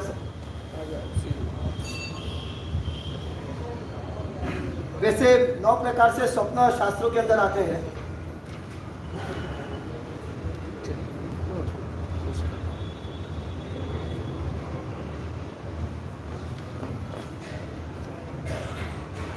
एक तो आपने पूर्व जो अनुभव किया हो ना, उसका स्वप्न आता है। कहीं घूमने गए वो स्वप्न कभी आ जाता है। वैसे सुना हुआ वो स्वप्न हुआ आता है, देखा हुआ आता है। बाद में प्रकृति के कारण, शरीर की प्रकृति, बात पित्त कफ के कारण कभी स्वप्न आ जाता है, कभी चिंता के कारण स्वप्न आता है, धर्म कार्य के प्रभाव से आता है, देवता के सानिध्य के द्वारा आता है, अतिशय पाप कर्म के उदय से या अतिशय पुण्य के कर्म के द्वारा, ऐसे प्रकार से स्वप्न आते हैं। और इसी प्रकार से स्वप्न शास्त्र के अंदर बहुत स्वप्न विशेष देखा है। उसके अंदर 40 और भी विशेष 30 स्वप्न है। उसके अंदर 14 जो स्वप्न आता है वह विशिष्ट कहलाता है। ये देवानुप्रिय हमारा सुमिर सत्य, हमारा स्वप्न शास्त्र के अंदर सामान्य से 45 स्वप्न है। उसके अंदर महाफल देने वाले 30 टोटल होके 72 स्वप्न है। देखिए, और तीर्थंकर की माता और चक्रवर्ती की माता जो गर्भ में, जब तीर्थंकर और चक्रवर्ती गर्भ में आता है तब 30 में से 14 स्वप्न देखे गर्भ शब्द के लिए। वासुदेव की माता जब गर्भ के अंदर माता के गर्भ में आते तब 14 के अंदर में से 7 स्वप्न देखते हैं। बलदेव की माता जब माता के गर्भ में आते तब वो 14 के अंदर में से 4 स्वप्न देखते हैं। मंडलिक की माता जब गर्भ में आता है तब ये 14 के अंदर में से कोई भी एक स्वप्न देखते हैं।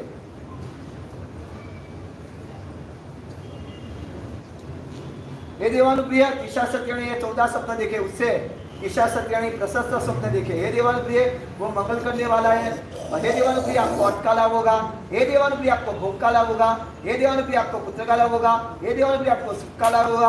हे देवानुप्रिय, आपको राज्य का लाभ प्राप्त होगा। हे देवानुप्रिय, जब 9 मास और 7.5 दिन परिपूर्ण हो गए तब आप कैसे पुत्र हमारे कुल, यानी कि आपके कुल के अंदर ध्वजा जैसा, आपके कुल के अंदर दीपक जैसा, आपके कुल के अंदर पर्वत जैसा, आपका कुल के अंदर मुकुट जैसा, आपके कुल के अंदर तिलक जैसा, आपका कुल की कीर्ति को बढ़ाने वाला, आपके कुल को निर्वाह करने वाला, आपके कुल के अंदर सूर्य समान और आपके कुल का आधार, कुल की वृद्धि करने वाला, सर्व दिशा के अंदर जिसकी ख्याति प्राप्त होगी, यानी कि वो खुद के बल पे खड़ा होने वाला। नहीं समझ में आया? ऊपर से जाए, हाँ, खुद एनवायरमेंट डेवलपमेंट करने वाला और खुद आगे बढ़ने वाला, किसी की नौकरी करने वाला, किसी की नौकरी करने वाला या बीपीएल नहीं, बीपीएल का मतलब नहीं समझेगा, समझ गए? हाँ, नहीं, बाप के पैसे लहर करने वाला बीपीएल का मतलब उसको बीपीएल कहते हैं।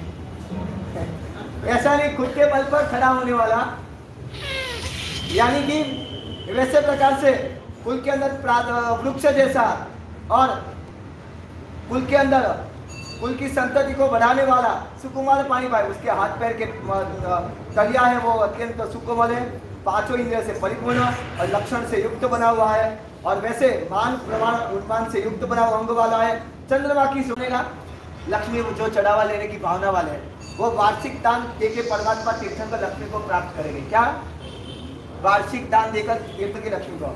माला देखी, इसलिए 3 भुवन के अंदर आप मस्तक के अंदर धारण करने वाले बने। चंद्र देखा, इसलिए पृथ्वी मंडल के अंदर आप आनंदित करने वाले बनोगे। सूर्य देखा, इसके लिए आप वायुमंडल से आप सुशोभित बनोगे। ध्वज देखा, इसके द्वारा आप धर्म रूपी ध्वजा विश्व के अंदर फैलाने वाले बनोगे। कलश देखा, इसलिए आप धर्म रूपी महल के अंदर शिखर रूप रहोगे। पद्म सरोवर देखा, इसलिए देवो आपकी सेवा करने वाले, आपकी चरण की सेवा करने वाले बनेंगे। समुद्र देखा, इसलिए आप केवल ज्ञान की रत्न के स्थान पर बनोगे। विमान देखा, इसलिए वैमानिक देव आपकी पूजा करने वाले बनेंगे। रत्न राशि देखा, इसलिए आप 3 सोने के रजत सुवर्ण और रत्न के घर पर विराजमान होने वाले बनेंगे। मृत्यु अग्नि देखा, इसलिए जैसे अग्नि सुवर्ण को शुद्ध बनाता है, वैसे आप सभी कर्मों से शुद्ध बनकर आप आत्मा का ज्ञान करेंगे। और 14 सपनों का 7वें फल, आप 14 राजयोग के अग्रभाग के अंदर आप स्थापन बनोगे। और ऐसे ये तीसरा सत्य प्रशस्त स्वप्न देखे, ऐसे है तीसरा सत्य ने आरोग्य और संतोष, दीर्घायुष्य, कल्याण और मंगल करने सपनों वाले देखे।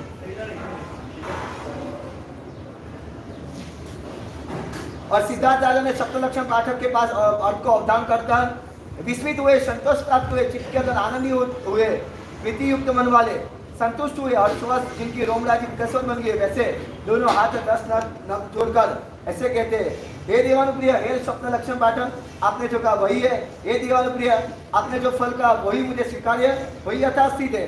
हे देवानुप्रिय, वही मुझे प्रतीक्षित है। हे देवानुप्रिय, वही मुझे इच्छित और प्रतीक्षित है और वही सत्य है। हे देवानुप्रिय, आपने जो कहा वही सत्य है। वैसे सप्त लक्षण को ग्रहण करने के बाद सप्त लक्षण पाठक को विपुल पुष्प, शाली वगैरह चावल, पुष्प, वस्त्र, अलंकार, पुष्प की माला, मुकुट वगैरह से सत्कार कर सम्मान करने के बाद जिंदगी पर्यंत चले इतना प्रतिदान, यानी कि जिंदगी पर्यंत उनका काम हो सके इतना पैसा सब उनको भेंट के अंदर दे देते हैं। और ऐसे सिद्धार्थ क्षत्रिय भी सिंहासन के ऊपर से उठकर ईशा सत्यानी है वहाँ जाकर, जैसे सप्त लक्षण पाठक ने जो कहा था 42 स्वप्न, उसके अंदर 30 स्वप्न वगैरह, उस पूरा स्वरूप मांडलिक राजा ने वैसे स्वरूप पे पूरा सपना 14 सपना का क्या क्या फल होगा, तो हमारा पुत्र तीर्थंकर या चक्रवर्ती या धर्म तीर्थंकर बनेंगे, इस स्वरूप से पूरा उनको कहते हैं। और तीसरा सत्यानी भी अर्थ को अवधारण कर और हर्ष और संतोष पाई हुई हर्षवास जिनकी हृदय प्रफुल्लित हुआ है, 10 नख एकत्रित होकर वो सप्त लक्षण को सही रूप से अंगीकार करते हैं। और अंगीकार करने के बाद वो अपने स्थान पर जाने की अनुज्ञा लेकर विविध प्रकार के मणि रत्न के सिंहासन पर से उठने के बाद शरीर की चपलता रही, कलना रही, बीच में कोई भी जगह पर विलंब के बिना राजन समान गति से सिद्धार्थ तीसरा सत्यानी अपने भुवन के अंदर अपना जो महल है वहां। और तब उस वक्त जो लोग बहुत पैसा इकट्ठा करते उनके लिए बहुत पाठ महत्व का है, सुन लीजिए। श्रवण भगवान महावीर जब गर्भ में पधारे तब से हरिनिगमिषी देव का संवरण हुआ, तब से इंद्र महाराजा की आज्ञा से तिर्यक चुंबक नाम के देव शक्र के आदेश के द्वारा जो जमीन के अंदर निधान डाटे वो निकाल के भगवान के महल में डालते हैं। आप रखोगे भगवान को वर्षीदान में काम आएगा, वर्षीदान में काम करता है। इधर नोटबंदी में मोदी जी ले जाएंगे। 2 रास्ते है, अब आपको नोटबंदी में भेजना है कि भगवान के मार्ग में या शासन में भेजना, आप क्या करना। तो कहते हैं कि पुरातन नगरों के अंदर जो डाटा हुआ है वो सब लेके, मगर किसका लेके, वो भी बहुत खानदान लोग हैं जिसके कोई स्वामी बचे नहीं है, यानी जिसका कोई मालिक नहीं है, वैसे उससे भी आगे वो धन के अंदर और भी ऐड करने वाले लोग अब कोई नहीं रहे, यानी कि उनके परिवार वंशज खत्म हो गया है, उच्छिन्न स्वामी, उनके स्वामी भी नष्ट हो गए, संतान की परंपरा नहीं है और निदान को चेक करने वाले, तपास करने वाले कोई रहे नहीं, क्योंकि अब पिताजी चले गए और धन बच्चे को कहा नहीं कि कहाँ है, पर्सनल डायरी नहीं थी, तो वो बच्चे को मालूम नहीं हो, उनकी पीढ़ी चली गई, कुछ मालूम भी नहीं, तो वैसा था उच्छिन्न गोत्रा का जिसके गोत्र भी अधूर हो गए, वो कहाँ आप लोग कहाँ रखते हो, वो बात बता दें। पुराने लोग आपके बाप दादा कहाँ रखते थे, गांव के अंदर, नगर के अंदर, खानों के अंदर, थोड़े थोड़े जब जाइए, आगे बहुत जगह अंदर पड़ी है, अंदर भी जगह है, अंदर आ जाइए, वीआईपी कोटा खाली है। नहीं, आप 10 मिनट है, 10 मिनट 10-15 मिनट ही है।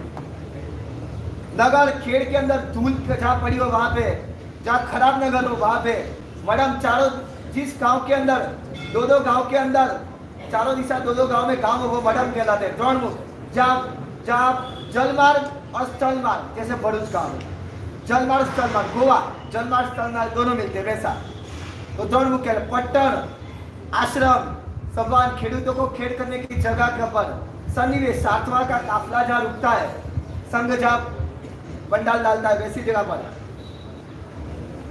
और भी कहा सिंगोड़ा का आकार जो होता है ना वैसा जो रास्ता, यानी कि त्रिकोण रास्ता, थोड़ा थोड़ा क्रॉस होता है वैसा रास्ता आता है।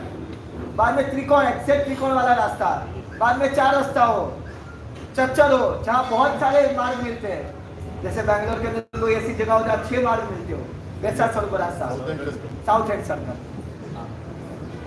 वैसे स्वरूप में जहाँ उद्यान होने वाला है। और वो भी, और चारों दरवाजे के अंदर देव मंदिर हो, राजमार्ग हो, ग्राम स्थान हो, नगर स्थान हो, गांव का खाल कुआ हो, निथमन स्थान, यानी कि गांव की खाल जहाँ निकलती है पानी का, यानी कि आज के जमाने गटर नहीं, पहले जमाने में थी, मगर वो राजा महाराजा के लोग गांव के अंदर वो नहीं था। हाँ। बाद में दुकानों के अंदर, यक्ष मंदिर के अंदर, सभाघर के अंदर, पानी के पर्वों के अंदर, आश्रमों यानी कि आश्रमों के अंदर, उद्यानों के अंदर,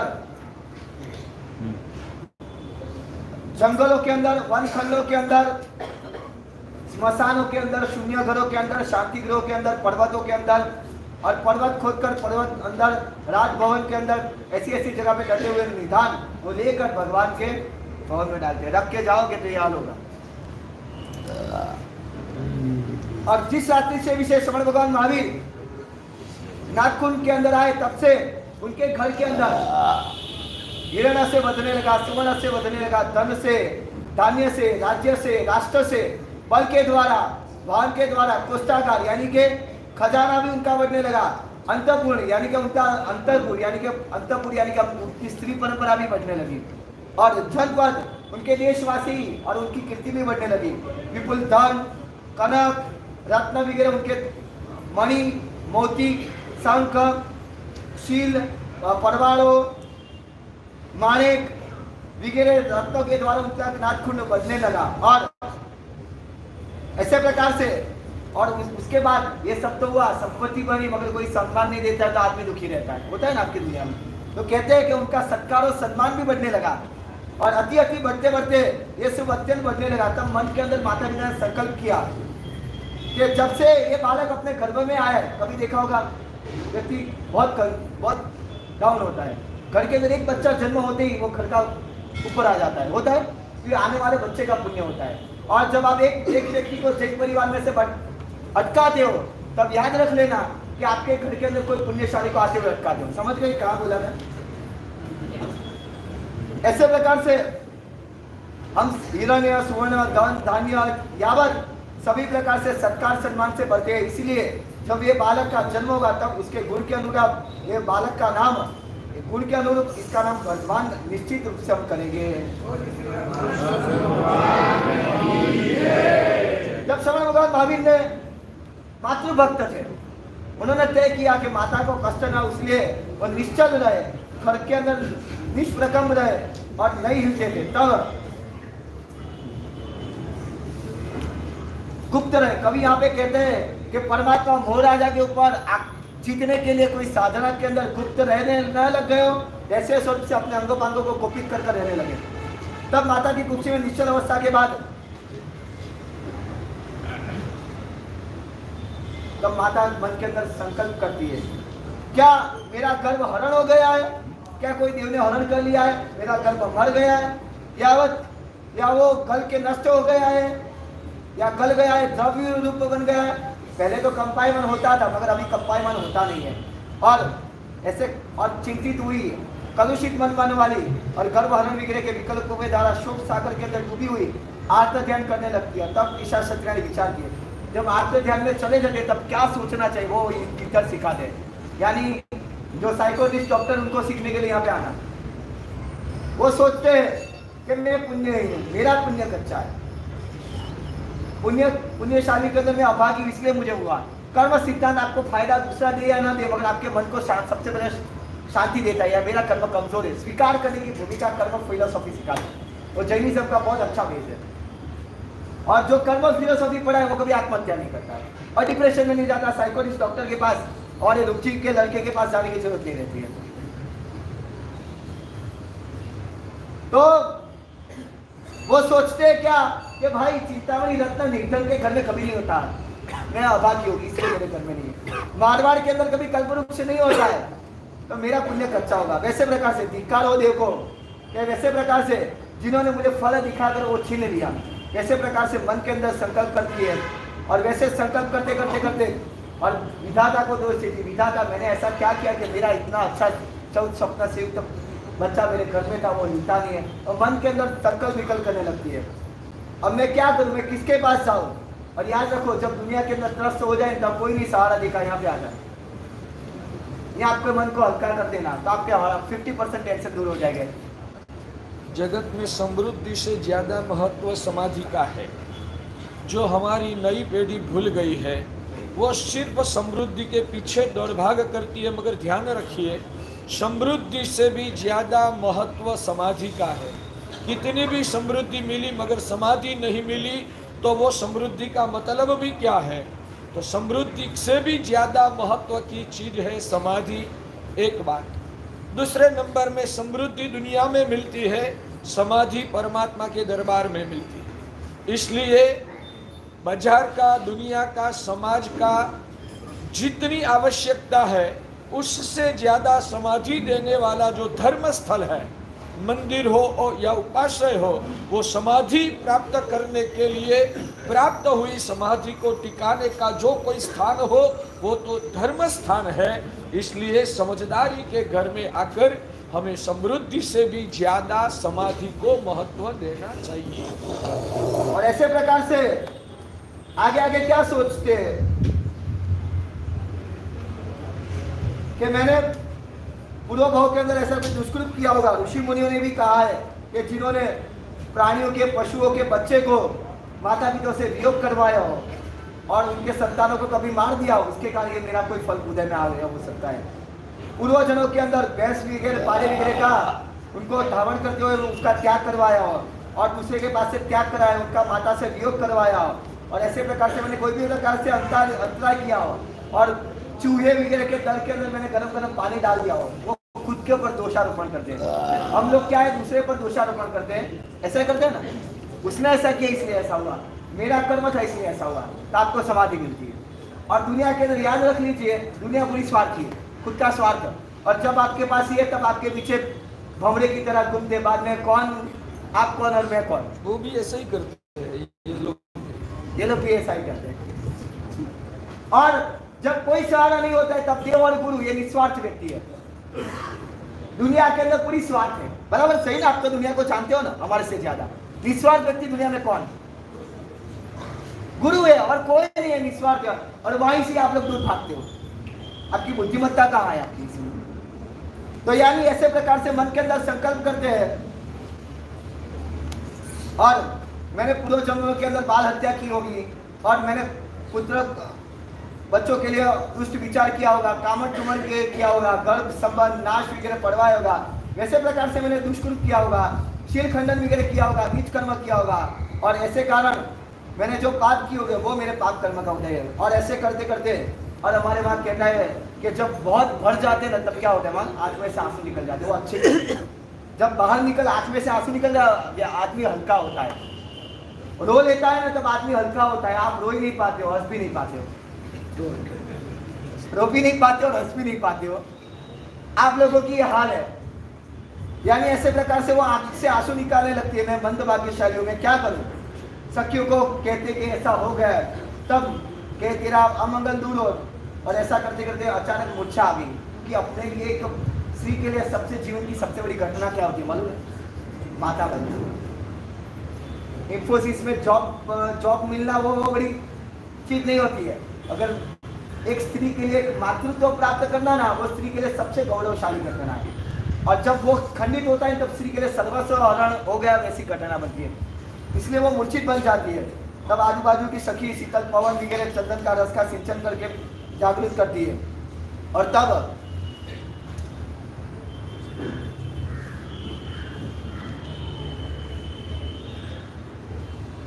अब तो मुझे मरण ही शरण है, ऐसे प्रकार से हृदय को पिघाल नाखने वाले विलाप शुरू कर देती है। और निष्कारण शत्रु बने वैसे विधाता को ऐसा क्या हुआ? और कुल देवी भी कहाँ चली गई? कुल देवी भी कहाँ चली गई? और उदासीन होकर कहाँ बैठ गई है? कुल देवी अभी सहाय नहीं करेगी तो कब करेगी? ऐसे प्रकार से। और उसी समय कुल की वृद्धा स्त्री, ये सब तेरा विघ्न दूर हो, बूढ़े काम लगते हो। हमारे वहाँ गुजरात में केवल गरडा गाड़ावाड़ है। શું કીધું?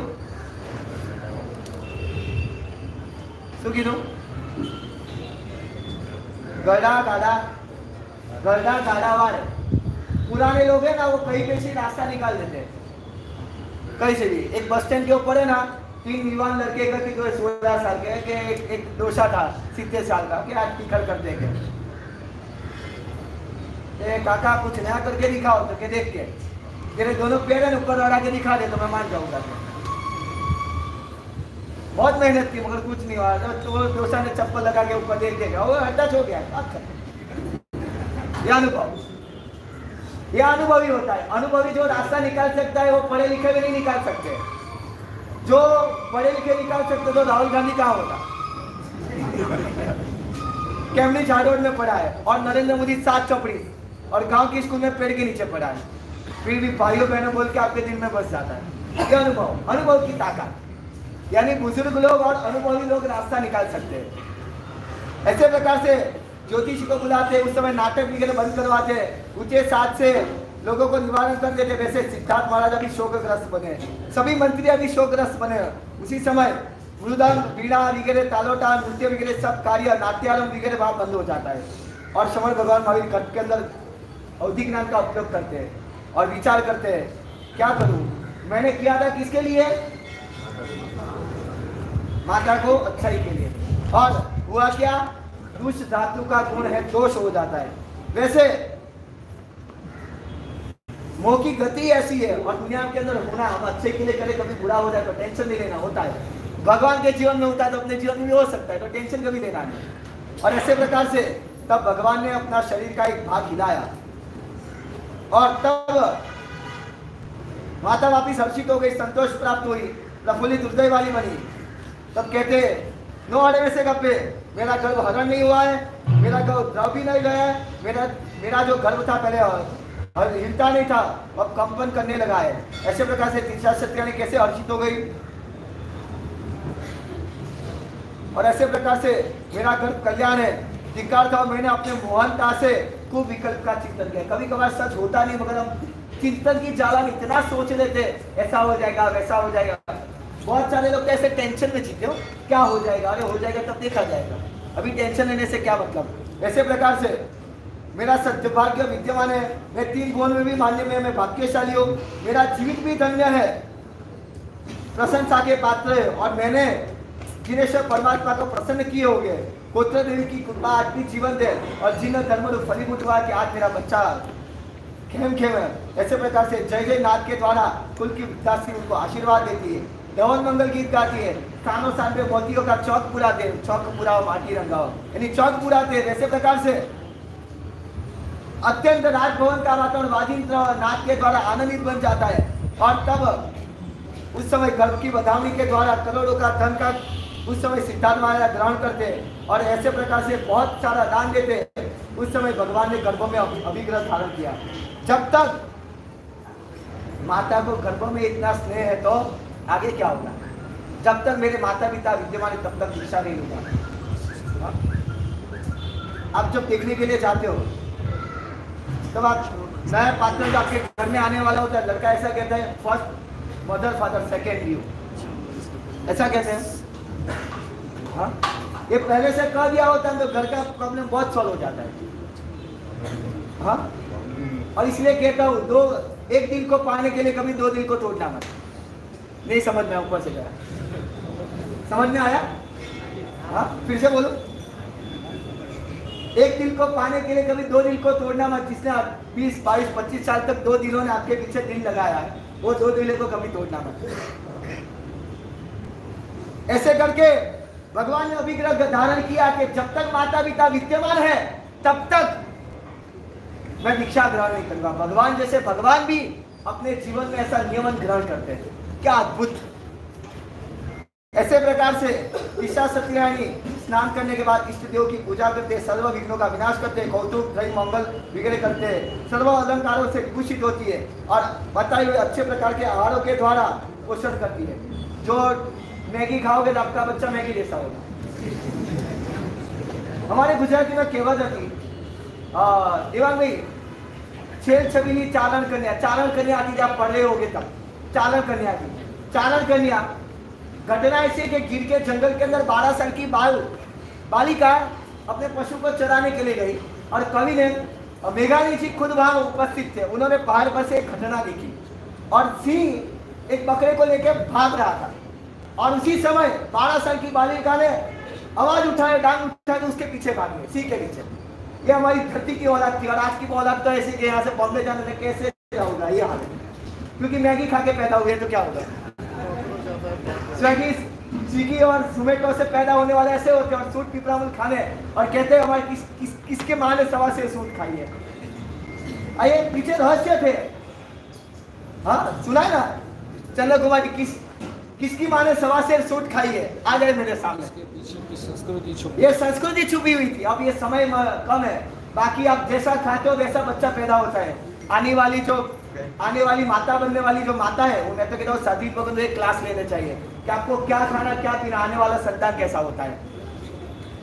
ऐसे प्रकार से बहुत आराधी के द्वारा अति ठंडा भी नहीं खाना उस समय, अति गर्म भी नहीं खाना, अति तीखा भी नहीं खाना, अति कड़वा भी नहीं खाना, अति तुरा भी नहीं, अति खट्टा भी नहीं, अति मीठा भी नहीं, अति चिकना भी नहीं, अति लुखा भी नहीं, अति लीला भी नहीं, अति सूखा भी नहीं, यानी कि मध्यम से सब चीज मिडल लाइन से चलनी चाहिए। अति तीखा खाते तो अल्सर होता है, अति मीठा खाते तो डायबिटीज जल्दी आ जाता है, यानी मध्यम लेवल से चल रहा है। ऐसे प्रकार से आपको गर्भ को पालन करना चाहिए।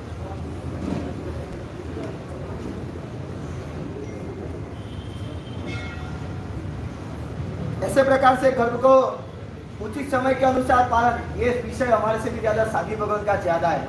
कल्पसूत्र के माध्यम से गर्भ संस्कार मैनेजमेंट का स्पेशल 1 घंटे का क्लास जो माता बनने वाली है या यानी कि 20 साल के ऊपर से लेकर 25, 27, 30 साल की जो लड़के उनके लिए स्पेशल क्लासेस के हो सकते हैं। क्या खाना क्या पीना, गर्भ संस्कार के अनुसार कैसे जीवन जीना, उस समय क्या करना चाहिए, एक गर्भ संस्कार मैनेजमेंट एक कल्पसूत्र के अंदर दिखाया गया है।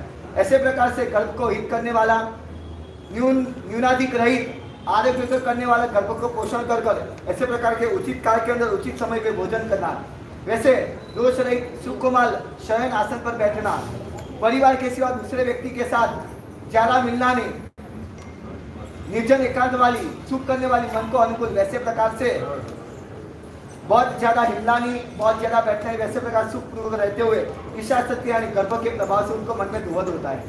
आपके घर में आने वाला बच्चा कैसा है वो गर्भ के दुहद के द्वारा तय होता है। तो तब उनको दोहद होता है कि मैं हमारी का पढ़ा लाऊं, गुरुदेव को सत्कार पूजन करूं, तीर्थंकरों की मैं पूजा करूं, संघ को या साधार्मिक वात्सल्य करूं, ऐसे प्रकार से मन के अंदर संकल्प होता है। और मैं हाथी की अंबारी पर बैठूं, मेरे ऊपर छत्र धारण किया जाए और छत्र धारण करने के बाद 5 फीट के ऊपर बैठकर मैं लोगों को आना का प्रयोग की राज लोही आ रहा है ना, तो राजवीता उनके माथा के अंदर आती है। और ऐसे प्रकार से मेरे आगे पीछे ध्वज धारण किया जाए, वाजिंत्र बजे जाए, जय जय नाद हो जाए। ऐसे प्रकार से दिशा सत्यानी ने सर्व जब मनोरथ हुए तब पत्नी के गर्भ के समय के जो भी मनोरथ है पति को पूर्ण करने चाहिए। इसलिए कहते उनको उनके संपूर्ण दोहद जब पूर्ण हो चुके, सम्मानीय पूर्ण करना ही नहीं मगर वो सभी दोहदों का 4थे महीने के बाद, तीसरे 4थे महीने के बाद ये दोहद होते हैं, उनके सभी दोहदों का सम्मान किया गया है। अभिमानीय कोई भी ऐसी दोहद नहीं है जिसका अपमान किया, यानी कि कोई भी दोहद का अपमान नहीं किया, उच्चिन्न दोहदा, उनके सभी मनोरथ पूर्ण करे गए।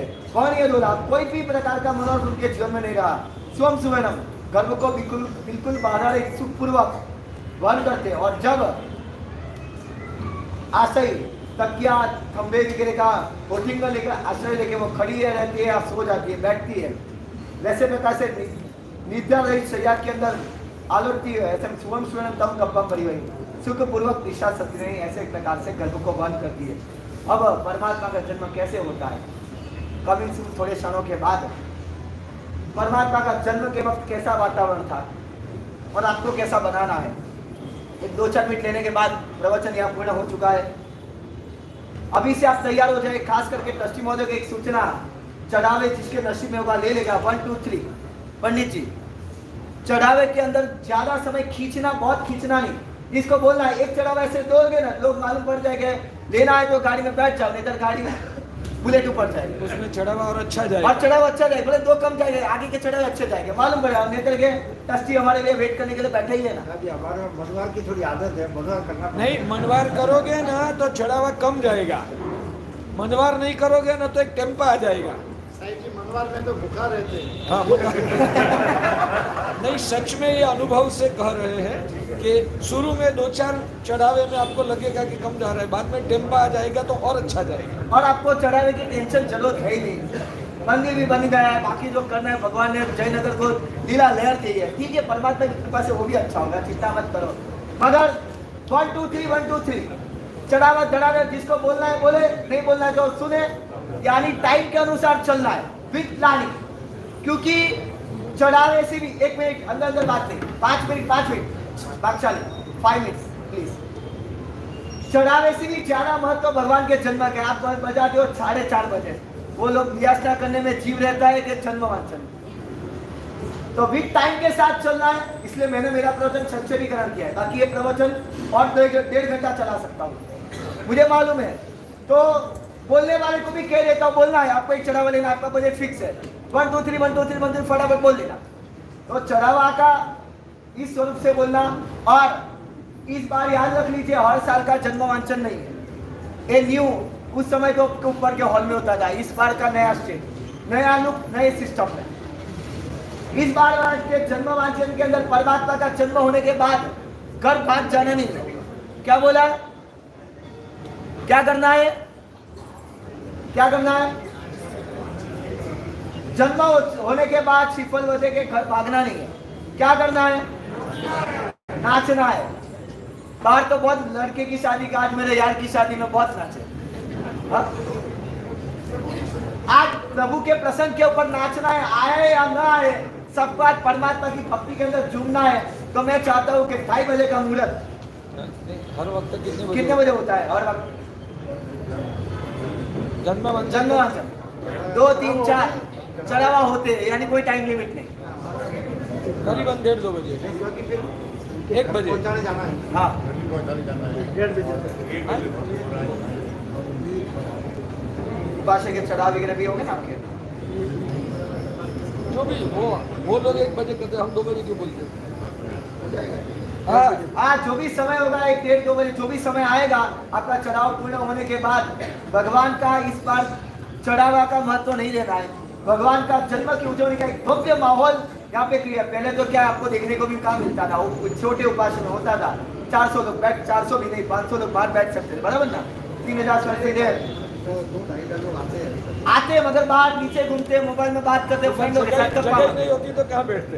हाँ, बैठते तो कहाँ है, लाभार्थी को अंदर, बाकी सब बाहर। चलो वो ठीक है, अब जो अच्छी तरह से इस वक्त में इस बार फुल जगह आपके लिए ओपन स्पेस दे दी है, कोई चिंता मत करो, फुल वहां तक आपको एंट्री मिल सकती है। अद्भुत माहौल बनाना है।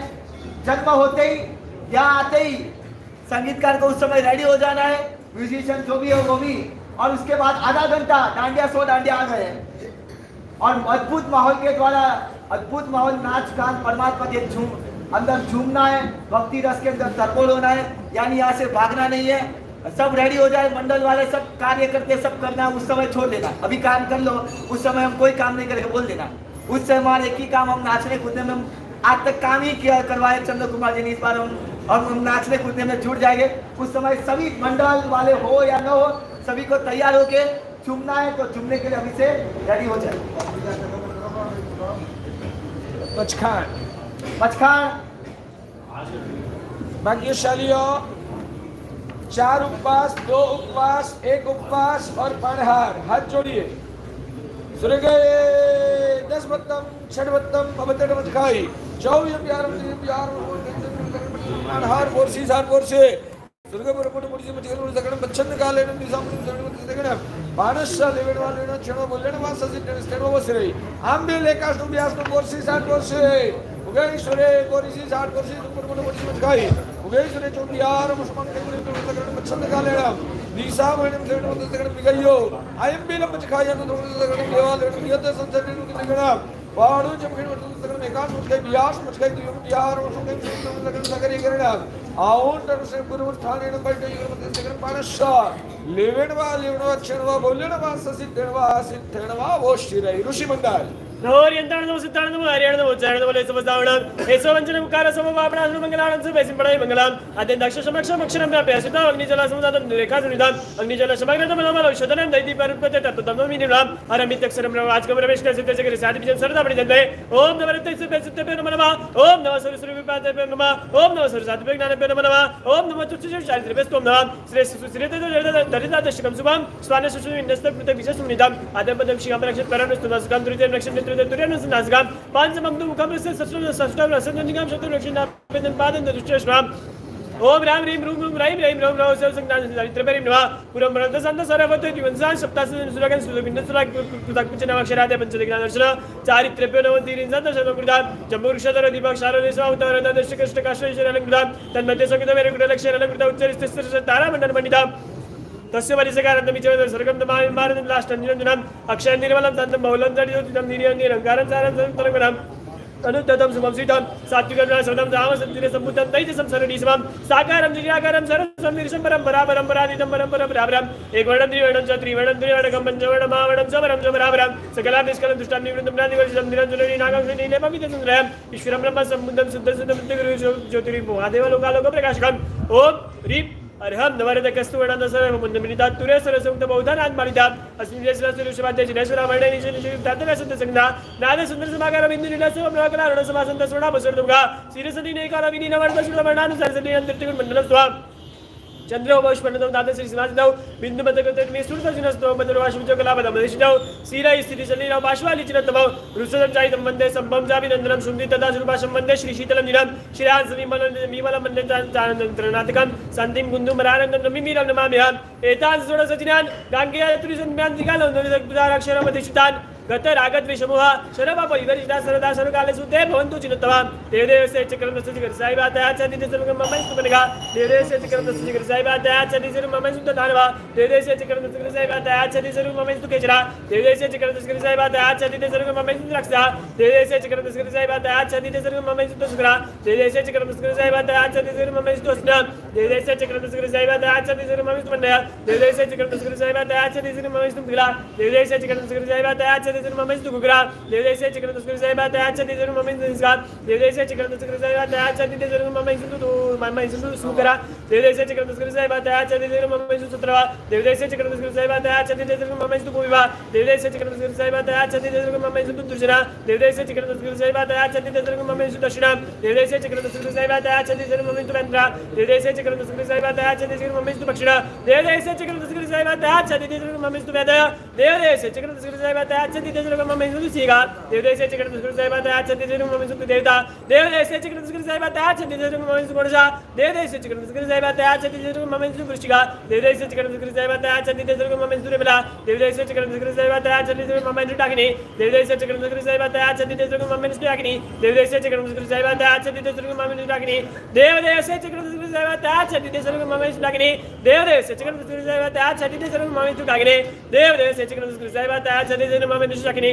देवदेव से चक्रम दस्त जिगर साई बात है अच्छा दिते सर्व मम्मा सुत टाकिनी देवदेव से चक्रम दस्त जिगर साई बात है अच्छा दिते सर्व मम्मा सुत टाकिनी देवदेव से चक्रम दस्त जिगर साई बात है अच्छा दिते सर्व मम्मा सुत नागिनी देवदेव से चक्रम दस्त जिगर साई बात है अच्छा दिते सर्व मम्मा सुत जुमणी देवदेव से चक्रम दस्त जिगर साई बात है अच्छा दिते सर्व मम्मा सुत वेंद्री मम्मा नस्तु वेंद्री देवदेव से चक्रम दस्त जिगर साई बात है अच्छा दिते सर्व मम्मा सुत तोयदा देवदेव से चक्रम दस्त जिगर साई बात है अच्छा दिते सर्व मम्मा सुत चित्रा देवदेव से चक्रम दस्त जिगर साई बात है अच्छा दिते सर्व मम्मा सुत मानवी देवदेव से चक्रम दस्त जिगर साई बात है अच्छा दिते सर्व मम्मा सुत किनेरी देवदेव से चक्रम दस्त जिगर साई बात है अच्छा दिते सर्व मम्मा सुत दैवई देवदेव से चक्रम दस्त जिगर साई बात है अच्छा दिते सर्व सामपातु सदैवई श्री गौतमस्या मुद्रादस्य विलब्धय ताभिरप्यतिकं ज्योति धनन सननिधिस्वरा पातालवासिनो देवा देवा भूडवासिना शराशिनो पिये देवा शरवेक्षिण मामिदा एवति लब्धे तु परमावति लब्धय ते सर्वे मुनो देवा मांशं रक्षन्तु शरदा भूरेन्द्र वेंतरेन्द्र ज्योतिष्केन्द्र कल्पेन्द्र नमः श्रुतादि देशादि सर्वादि परमादि रक्त बुद्धि रुति तप्त सर्व सरदिवत आनंद बलर्दिवत तपरदिवत रसदिवत वैक्रियर्तिवत क्षेत्रदिवत अक्षिण महानसर्ति प्राप्येभ्यो नमो नमः दुर्जना भूत रेताला पिशाचाम गुणालला ते शरविषम बिंदु देव देव प्रभावदा ओम ह्रीं श्री सिद्धि धृति लक्ष्मी गौरचंडी सरस्वती ज्याम भावी जागिना जिता नित्य मदद्रवा कामंग कामानस सानंद नंदमालिनी माया माया विनी रौद्री कला काली कलिप्रिया एतासरे महादेव वर्तन्ते जगत्रे मह्यं सुराभ्र चंदु कांतिम लक्ष्मी इंद्रदी मध्ये दिव्यगोप्य सुरसिप्य सुरसि मंडलस्तव भासी सुतनाथेन जगत्राणकुदेरग गणेराजकुले वन्नौ जले दुर्गे गजेरौ श्मशाने विपिने गौरसदोरसनिमानो राज्यवष्टानि जमराज्यं मदवष्टानि जमदं लक्ष्मी भ्रष्टानि जम लक्ष्मी प्राप्नोन्ति न संजया भार्यार्थी लभते भार्यां पुत्रार्थी लभते सुतं विद्यार्थी लभते विद्यां नरासनं मात्रदा सोळेरपे विडेकांश लिखित्वा सुपूजेत तस्य अष्टमासिति गृहे वसति शास्त्रे भुर्जपत्र लिखित्वेदं गलगे मुनिदिवामजे धारितं सर्वदा दिव्यं सर्वभीति विनाशकं भूतै प्रेतै ग्रहे रक्षै पिशाचै मुद्गलै गलैर् वात पीत कपुत्रे गैर्मुच्यते नात्र संशय ओम भूर्भुवस्सुतै पीडवर्तिनः सहस्रजाजिना तै स्तुतै वन्दितै युष्टिरत्तरं तत्तलौ सुदौ एतद्गोप्यं महास्तोत्रं न देयमस्य कस्यचित् मिथ्यात्वासिने दत्ते बालहत्यापदे पदे आचाम्लादि तपकृत्वा पूजयित्वा जिनावले अष्टसहस्रिको जापकार्यत् सत्सिद्धिये तवे शतमष्टोत्तरं प्रातर्ये पठन्ति दिने दिने तेषां न व्याधयो देहे ब्रह्मवन्दिने जावदा अष्टमासावतीं यावत् प्रातरुत्थाय पठेत् स्तोत्रमेतन् महातेजोचिम्यं समस्यते दृष्टे सत्यते मे भवे सप्तमके ध्रुवं पदं प्राप्नोति शुद्धात्मा परमानन्दनन्दिता विश्ववन्द्यो भवेद्याता कल्याणानि च सुस्तुते गत्वा स्थानं ब्रह्मसोऽपि व्यस्तु न निवर्तते इदं स्तोत्रं महास्तोत्रं स्तुतीनाम् उत्तमं वरं पठनात् स्मरणात् जापात् लभ्यते पदमव्ययम् पुरीमचरिमान कप्पो मंगलम वर्धमान तीर्थमी इह करी कहिया जिण गण हराई फेरा बलि चरी चालू सर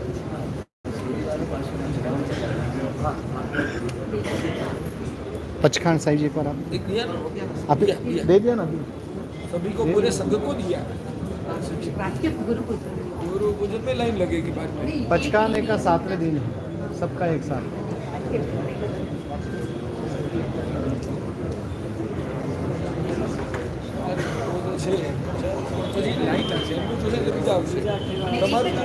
बीचे दूसरे नहीं आएगा आप पटका देना दूसरे को छोड़ना नहीं हाँ बस आगे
चौक पूरा बोल दे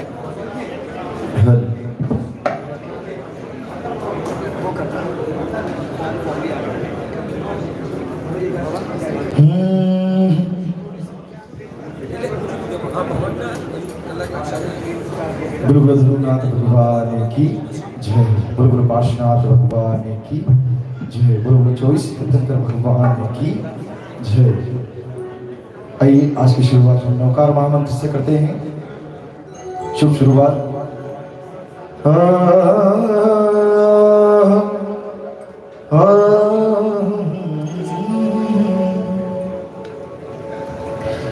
मंगलम भगवान वीरो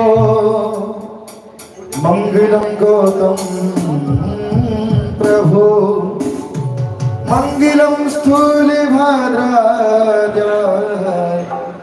जैन धर्मोऽस्तमङ्गलम् अंगूठे अमृत वसील वदितना भट्टा श्री गुरु गौतम ने समझिए मनवांछित फलदाता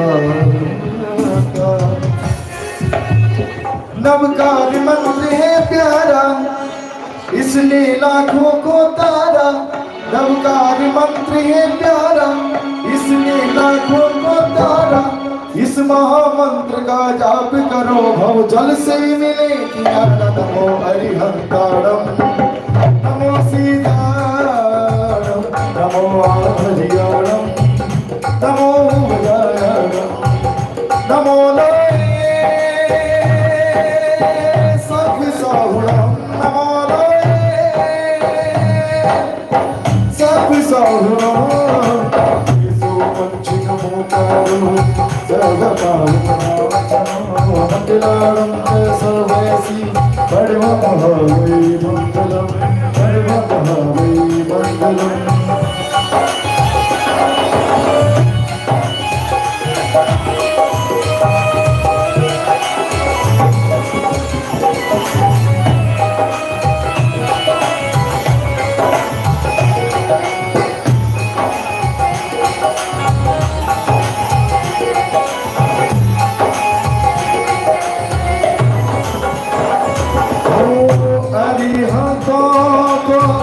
नमन हमारा अशुभ कर्म का हरण करे हो अशुभ कर्म का हरण करे सीधों के सुनी गुण से आत्मा सीध से देखो नमन करे भव भव में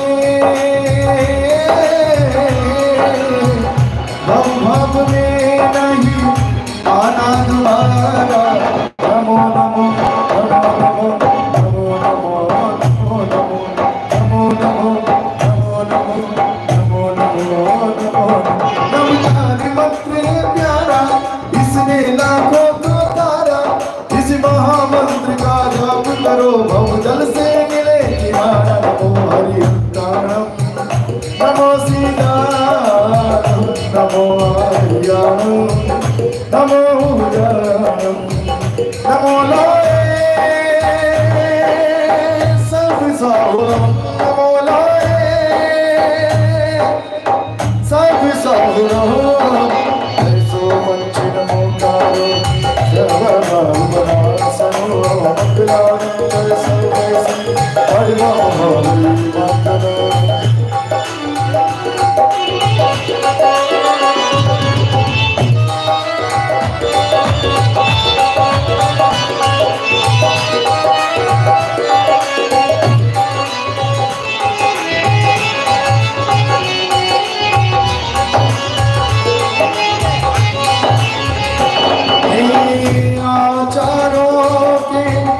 आचारों से निर्मल निज आचारी करे हो निर्मल निज आचारी करे उपाध्याय कर याद धरे हम स्वाभाविक सोबारी करे सर्व साधु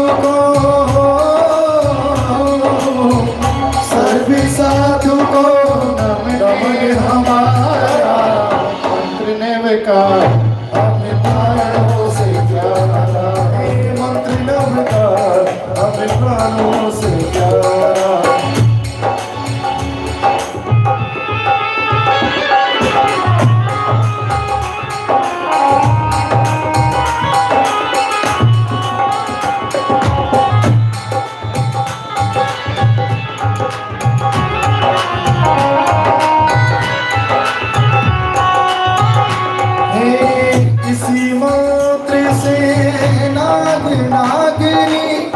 पद्मावती धर्म नेत्र हुए हो पद्मावती धर्म नेत्र हुए सिद्धू सुधारी शादी कौसुरी से मुक्ति मिली नेत्र हुए अंजनी चोरिका हो, अंजनी चोरिका कष्ट निवारा, मंत्र नव का हमें प्राणों से प्यारा, मंत्र नव का हमें प्राणों से प्यारा। नमो हरिहंतारम, नमो शिवारम, नमो हरिहरम, नमो वैजयरम, नमो लोय सब साहुरम, सोपक्षिणमोकारम, सर्वपावनाशम, मंगलाम च सर्वयसि, परमभावये मंगलम, परमभावये मंगलम। मंत्र नव का हमें प्राणों से प्यारा, मंत्र नव का हमें प्राणों से प्यारा। मैं चाहूंगा एक बार सभी अपनी ताली बजाते हुए नौकार महामंत्र का सुमिरन करें। जितने भी यहाँ भक्त बैठे हैं सभी एक बार नमो हरिहंतारम, नमो शिवारम, नमो हरिहरम, नमो वैजयरम, नमो लोय सब साहुरम, सोपक्षिणमोकारम, सर्वपावनाशम, मंगलाम च सर्वयसि, परमभावये मंगलम, परमभावये मंगलम। नमो हरिहंतारम, नमो शिवारम, नमो हरिहरम, नमो वैजयरम, नमो लोय सब साहुरम, सोपक्षिणमोकारम, सर्वपावनाशम, मंगलाम च सर्वयसि, परमभावये मंगलम। बोलो धर्मनाथ भगवान की जय। पुण्यशाली आज सुबह सुबह में मंगल प्रभात के समय में परमात्मा के चढ़ावों की जो जाजम बिछाई गई और जाजम बिछाने के पश्चात हमने परमात्मा के मुनिम जी बनने का चढ़ावा जो यहाँ पर प्रारंभ किया था उसी चढ़ावे को अभी आगे बढ़ा रहे हैं। सबसे पहले परमात्मा के मुनिम जी बनने का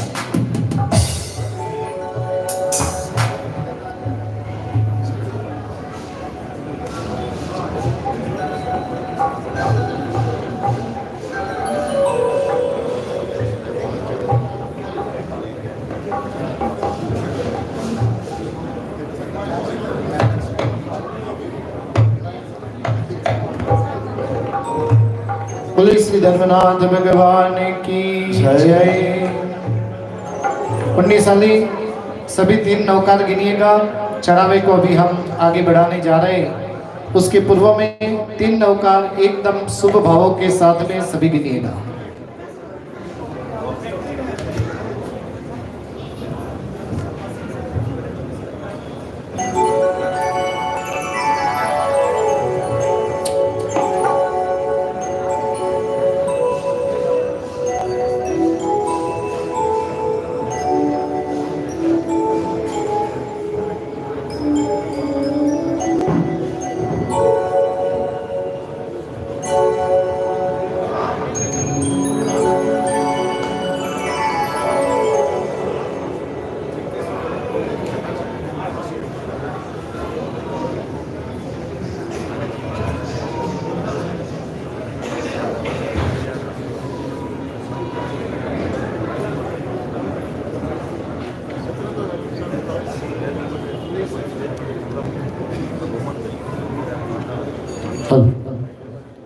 बोले श्री धर्मनाथ भगवान की जय।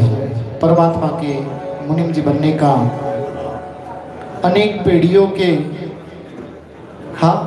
अनेक पीढ़ियों के मुनिम बने और कई लोग तो ऐसे होते हैं रात रात भर तक हिसाब मिलाते रहते हैं लेकिन कायम के लिए चिंता में ही जीते हैं। जो परमात्मा का मुनिम बनता है उसका इतना परम अहोभाग्य परम सौभाग्य होता है कि उसको कभी चिंता करने की जरूरत रहती नहीं है और आज हमें वो परम सौभाग्य प्राप्त हुआ है। पुण्यशाली परमात्मा के मुनिम जी बनने का चढ़ावा अभी यहाँ पर प्रारंभ किया जा रहा है।